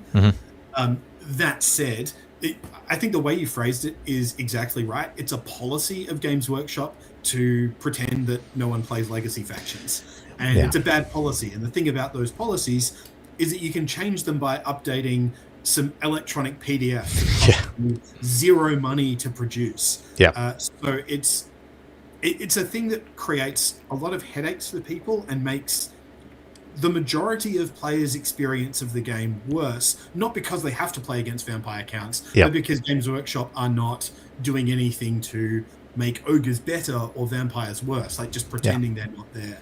So it's just a net negative for literally everyone involved. And I cannot even possibly concoct a reason for it to continue to be like this, apart from one or two people's really stubborn, wounded pride that we haven't just all bought Cathay or Marauder armies instead of wanting to play with old models. Yeah, it does feel very much like a decision, like a conscious decision that they're standing by despite all evidence to the contrary, and it creates a headache for the community, because we will have to come up with alternatives to make these armies function, to make them work, to make them fairly balanced within the overall game. And it's a pain in the arse, because I can already see all the arguments that we're going to have in the near future on trying to make this work, and I wish that wasn't the case. Yeah, and this is why I floated before, and I think I can predict your answer as to whether, now that Cathay has been nerfed, we don't need to have composition restrictions anymore. Not on Cathay. I think vampire counts really indicate that, playing Warhammer out of the box is just not the best form of Warhammer. Having some additional restrictions, and we don't even explore a lot of these as much as we could. We're mostly still just playing 2,000 points every time with fairly minor changes. I think we need to keep experimenting with some different things to, whether it's square-based comp or Aussie rules or new things, just trying to reduce the disparity between two people's chances to win the game based on the units they're deciding to take. That's fair. Now, I think army composition should play a role, right? Like, building your army really well should give you an advantage, but it shouldn't be as stark and as straightforward as, I've got vampires with the list I copied off the internet, therefore you with your dwarf army can't win. Yeah, I think that's fair. Maybe one day. It probably won't be this edition. I don't think we'll see legacy armies before the next edition. Maybe I don't know. We'll see. That's a separate conversation. I think that is purely because of some people's wounded egos, and not because of anything, any like production, finance, other rule. I think all of those possible explanations are just no longer tenable. And and so unfortunately, that's what we have to live with. That's what we have to live with. That is a problem that we'll have to deal with. We'll leave it at that. Park it at that point. Is it your point to improve on, or is it me? I lost track of that. Yeah, I mean, I've already kind of like my other points I've already sort of mentioned as we went through them, but I'll just raise them again as kind of summary. Just nerfing some random things that no one was really complaining about. Yeah, like, odd. Some of the Cathay items, like you could have I don't know, the Monkey King Club or the Vermilion Quills are probably things that Yeah. needed to be used before the what was it, the Seal of Jingpo. Jingpo, yeah, and they've also missed out. One of the more common things is what happens when there's the two items in the Cathay books that you can have +1 spell. How do they interact together and all that jazz, which I have seen come up a fair bit. So there's a few obvious questions that they haven't dealt with. They've definitely missed the ball there. Like, some things getting nerfed for no obvious reason I can see, and maybe one of the really telling lines in the article that they put out was that they were going based off like competitive event results and games played. Yeah. Kind of to me suggests like, well, if someone in the design teams had a bad time against the Goblin King, and decided to do something about it, rather than looking at the wider trends. So I don't know. There are some really weird things they've decided to hit. Yep. Pretty much everything that they've improved, all of their buffs have been really well targeted. Yeah, no, I agree. However, and this is a pet hate, Hiles, man, please, just like, I know they're not the worst. I know there's other armies like Wood Elves and stuff like that, but just like, it feels like the changes you can make to them are fairly straightforward. Even just reduce the cost of some of their stuff. Give them something. Like, I feel like they are literally other than having the Arcane Journal come out, which was probably the most disappointing Arcane Journal of last year, to be 100% honest. Other than having that come out, to me, well, okay, fine. I am coming in this with some personal biases, but to me, it was the most disappointing. I real think of myself, but yeah, it was the most disappointing one for me. I wish they were better. It just makes Hiles very, very sad, very, very linear into the builds that you can take that actually have any sort of success. I wish that was not the case. And please, as a High Elf player, just give them something.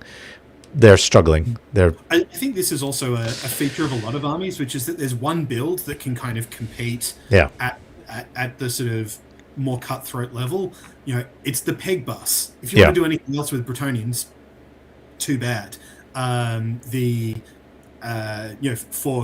for Beastmen, it's Vile Tiding things. For a lot of armies, it's still 2 dragons or 3 dragons, and their other options just aren't as strong and can't keep up with vampires and Cathay. We've even seen the vampire armies, partly because of restrictions on things like spamming screams. The vampire armies have coalesced around a really narrow kind of set of parameters. Yes. And so one of the things I kind of want from FAQs is a bigger shake-up of what goes into lists. So that'd be nice. The same Bretonnian list now, essentially, that we've been playing against since the game dropped. Yeah, that's fair. Okay, I think we'll wrap up just with a couple of questions from the crowd. I think we've answered most of them in the answers that we've given so far. There's 3 hours. Yeah, exactly. I appreciate everybody sticking with us so far. There are a couple more questions that we haven't answered, which I think will just pop up here. So one of the questions was hold on, I saw it here just 2 seconds ago. One of the questions no, I've completely lost it. Sorry, give me 2 seconds. It's very unprofessional of me. Oh, here we go. What is your opinion of this is from OUAB Coab C 2008. What is your opinion of the general state of balance in the game now versus the past 2 years? Do you think we're more balanced, less balanced than we were 6 months ago, 12 months ago, 24 months ago? I think we are more balanced at a kind of unit level and less balanced between books. I think the gap between vampires and Cathay previously was, and everyone else, was really significant, and that the armies that are getting left behind were getting left further and further behind. This FAQ helps a little bit, whereas previously I think there were more armies that were kind of close to evenly good, but they all relied basically on dragons, for example. Yes, like the dragon meta. So your dark elves, your wood elves, your chaos, more armies were closer in power level, but unit type wise, it was just a question of whether they had dragons or a poison shooting brick. Yeah. So yeah, like in some ways we're more balanced now. But we're in the pigeonholed, perhaps. Yeah. are doing good things on the table, but in another way we're less balanced, which is that the disparities between armies, I think, has increased. Yeah. Despite the changes in this FAQ counteracting that a bit, I think, yeah, army are still the gaps have widened a bit. Yeah. Do you have a similar impression? Or? Yeah, no, I think I do agree with that. That overall, compared to other editions, things are rules-wise a bit tighter, a bit better. There's less wild swings of rules that are overpowered. Cathay last 6 months, notwithstanding. So in that sense, I think it is better. But I do agree that it does feel like there are defined tiers of armies, and it's very difficult to do above that. Like, if you have renegade crowns go up against vampire counts, like, that's really only ever going to go one way. I feel like if you ignore even legacy, I guess, even if you have empire go up against like Bretonia, that feels like it's a fairly one way fight. Now they are taking steps to address that. They're reducing points here, there, and everywhere, and that is good.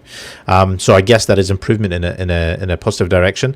There is still further things they can do. But if this is the way that we see the FAQs happening from now on, and if this is a minor FAQ, this goes beyond what I was expecting. I'll be 100% honest. I was expecting 3 or 4 units getting changed, some damage to balloons, everything else remaining much the same. I was expecting quite a sort of damp squib of an FAQ, and this is much better than I was expecting. Still missing a few points, but much better than it could have been. So yeah, long may they keep this up. Yeah, I just like to see the rate of these kinds of incremental changes up slightly. It doesn't need to be every month, but if it was maybe every 3 months instead of every 6 months, then you can start feeding in more of these changes sooner. Yeah, that would be nice. Spreading the love a bit. Maybe eventually Swordmasters or Phoenix Guard will get their existence recognized. Don't get my hopes up, man. Don't get my hopes up. All right, one final question that we had from the crowd. This one came from the post I put up yesterday. It comes from Wargamer Nick 1984. He asks, would it be fair to say that any attempt to create a 1.52 tier list is ultimately futile because the people creating such lists do not play with all the factions available and therefore couldn't possibly appreciate the skills involved in running each one? It's essentially calling us out for not knowing our shit, I think. What do you think about that? I'm not sure that I quite follow. I think his question is play literally every army the same amount, or it's sort of, I think, questioning the legitimacy of tier lists because the people who make them cannot possibly play every single army and know all the ins and outs. Therefore, they don't have a full understanding of the game, which I think is valid. That, like, I don't think anybody plays every army. However, it depends on what you think a tier list is representing, I guess. Yeah, true. I do think that if you are a competitive player who plays a lot of games and plays against lots of different armies and plays with multiple different armies, you will appreciate the things that are good, the things that are possibly too good, and the things that are not. Or, for example, things that need more skill to play and things that need, that sort of get away with it. And I think in order to do that, you don't need to play every single tier army. Now, maybe there's some sneaky hidden shenanigans in the host of Talcin that we don't know about. Maybe there's a Sea Guard list out there that could win a GT. I don't know. But the obvious choices are not there, and they are in other armies. And I think that's probably how you gauge a tier list best. And it is interesting how we will see the meta change going forward. What do you think? Any bold predictions in the next 2 months if we ignore Cathay Arcane Journal coming out, because that's an unknown? Yeah, so I guess that one other thing just on tier lists as well is that, like, they're just in a way of visually representing people's opinions, and some of those will be better or worse reasoned than others. You could do it just straight off data, which armies win the most events. That's still going to have some some opinionated implementation.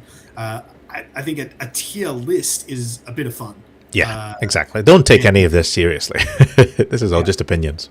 As to what my opinion is for the meta, So I think I agree that vampires are the massive winners from this. Yep. And then in being one of the two best factions and losing a potential equal best faction. Yep. And then the question is, like, what was getting kept down by Cathay? I don't think it was Bretonnians. I think Tomb Kings, previously Cathay could give them some real bother. I kind of fancied that matchup with my Cathay. And I would fancy that less now than I did before. And especially if it's the kind of Tomb King list that Scott was running at the UK Masters, the Royal Host Blob list. Yeah. The questions that you have to answer when you're putting your list together become less about balloons and dragons and getting to cannons and start to become more about how can I possibly break this giant Death Star, whether it's Graveguard, whether it's Royal Host. Yeah. If the game becomes who can build a bigger Death Star, and we saw this with the Dragon meta where the poison shooting blocks started to come out.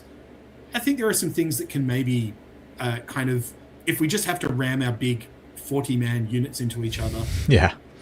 There are some some armies that have some play. Orcs and goblins with a giant black orc block, perhaps. Toughness 4 flagellants, maybe not. Maybe. They're unbreakable. Like giant blocks of choppy infantry have been kind of bad. Yeah. Maybe the game moves in a way where you just need to design a bigger Death Star. Warriors of Chaos with like 3 or 4 infantry characters in a 500-point unit of basic warriors. Maybe that is able to stand toe-to-toe with some things, and the fact that people aren't going to be building their armies to avoid you means you can just lean into a giant blob of troops with some characters in the front. I don't love that as a direction. No. That's one of the ways that I can see people potentially successfully targeting the Royal Host kind of lists, is to just build a bigger Death Star.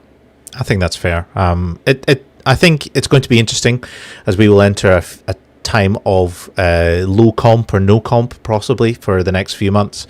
But I think fairly quickly people are going to start realizing the likes of the undead, primarily vampires, are going to be an issue.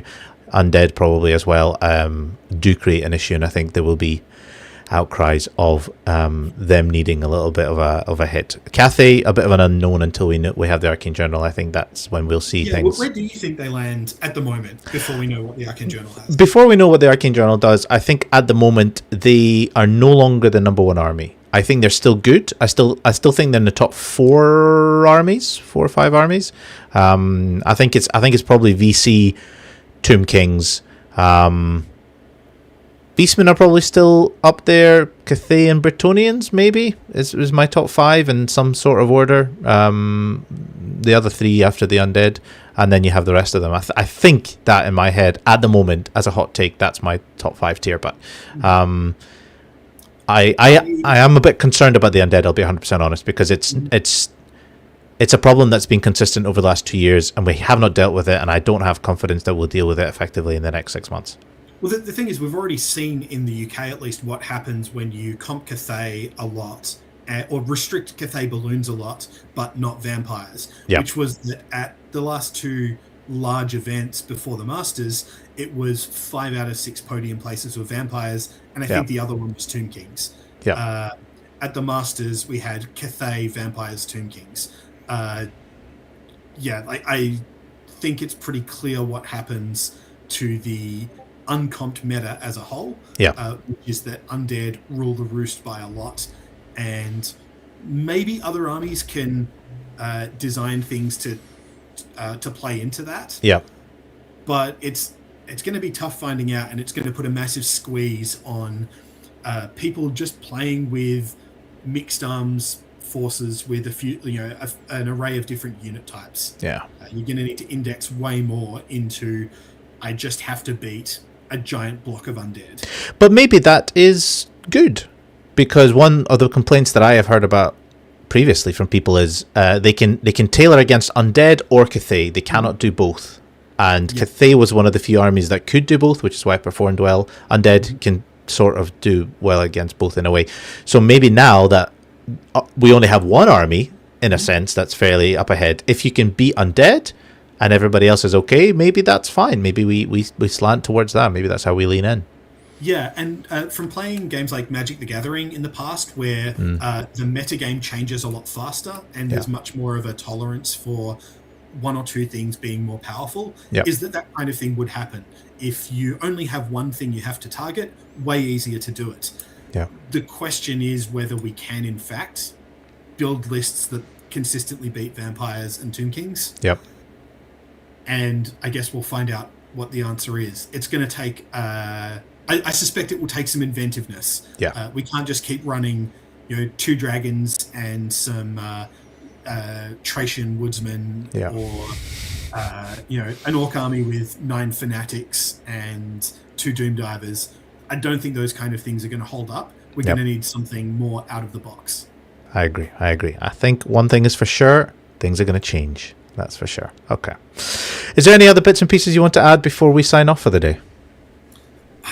Not really. Other than that, I'm really excited to get some games in. I don't think I will until Toy Soldier. I was hoping that the Cathay Arcane Journal would come out before then, so that I could buy out the new stuff. And I'm losing hope. I think I'm going to have to either try something with some of the new Warriors things, or just play nerfed Cathay basically. Yeah. Maybe I'll just run your Masters list or Callum's list or something, and just unchanged and be like, no, it's nerfed. I'm just gonna accept. It's okay now. See how it's good without adapting. That's fair. Well, it's funny because I actually want to play your Masters list because it seems like the Doppelbunk is still valid and still good fun. And if any of you do want to get that playtime in, there is a opportunity for you to do that. I am starting a tournament, an online tournament, which will be hosted actually from this coming Monday onward. So if you want to play with the new changes, it's a 2,200 point list. I will put the link in the description. It's on New Recruit anyway. It's under Pashhammer FAQ this, I think. Come join us in that. If you haven't already, please smash that like button, give us a subscribe, and chuck a comment in this. You have no idea how much it helps, and we really do appreciate it. And thank you very much to all of you who have tuned in. We have a really solid, consistent amount of people that have tuned into this, and I'm actually surprised how many people are up for listening to the two of us talking about basically reading PDF online. Very humbled. Thank you very much, everybody. I hope you guys will come back and join us next time. Thank you, Chris, for joining me, and all the very best. We'll see you guys at the next show. Ta-da. All the best.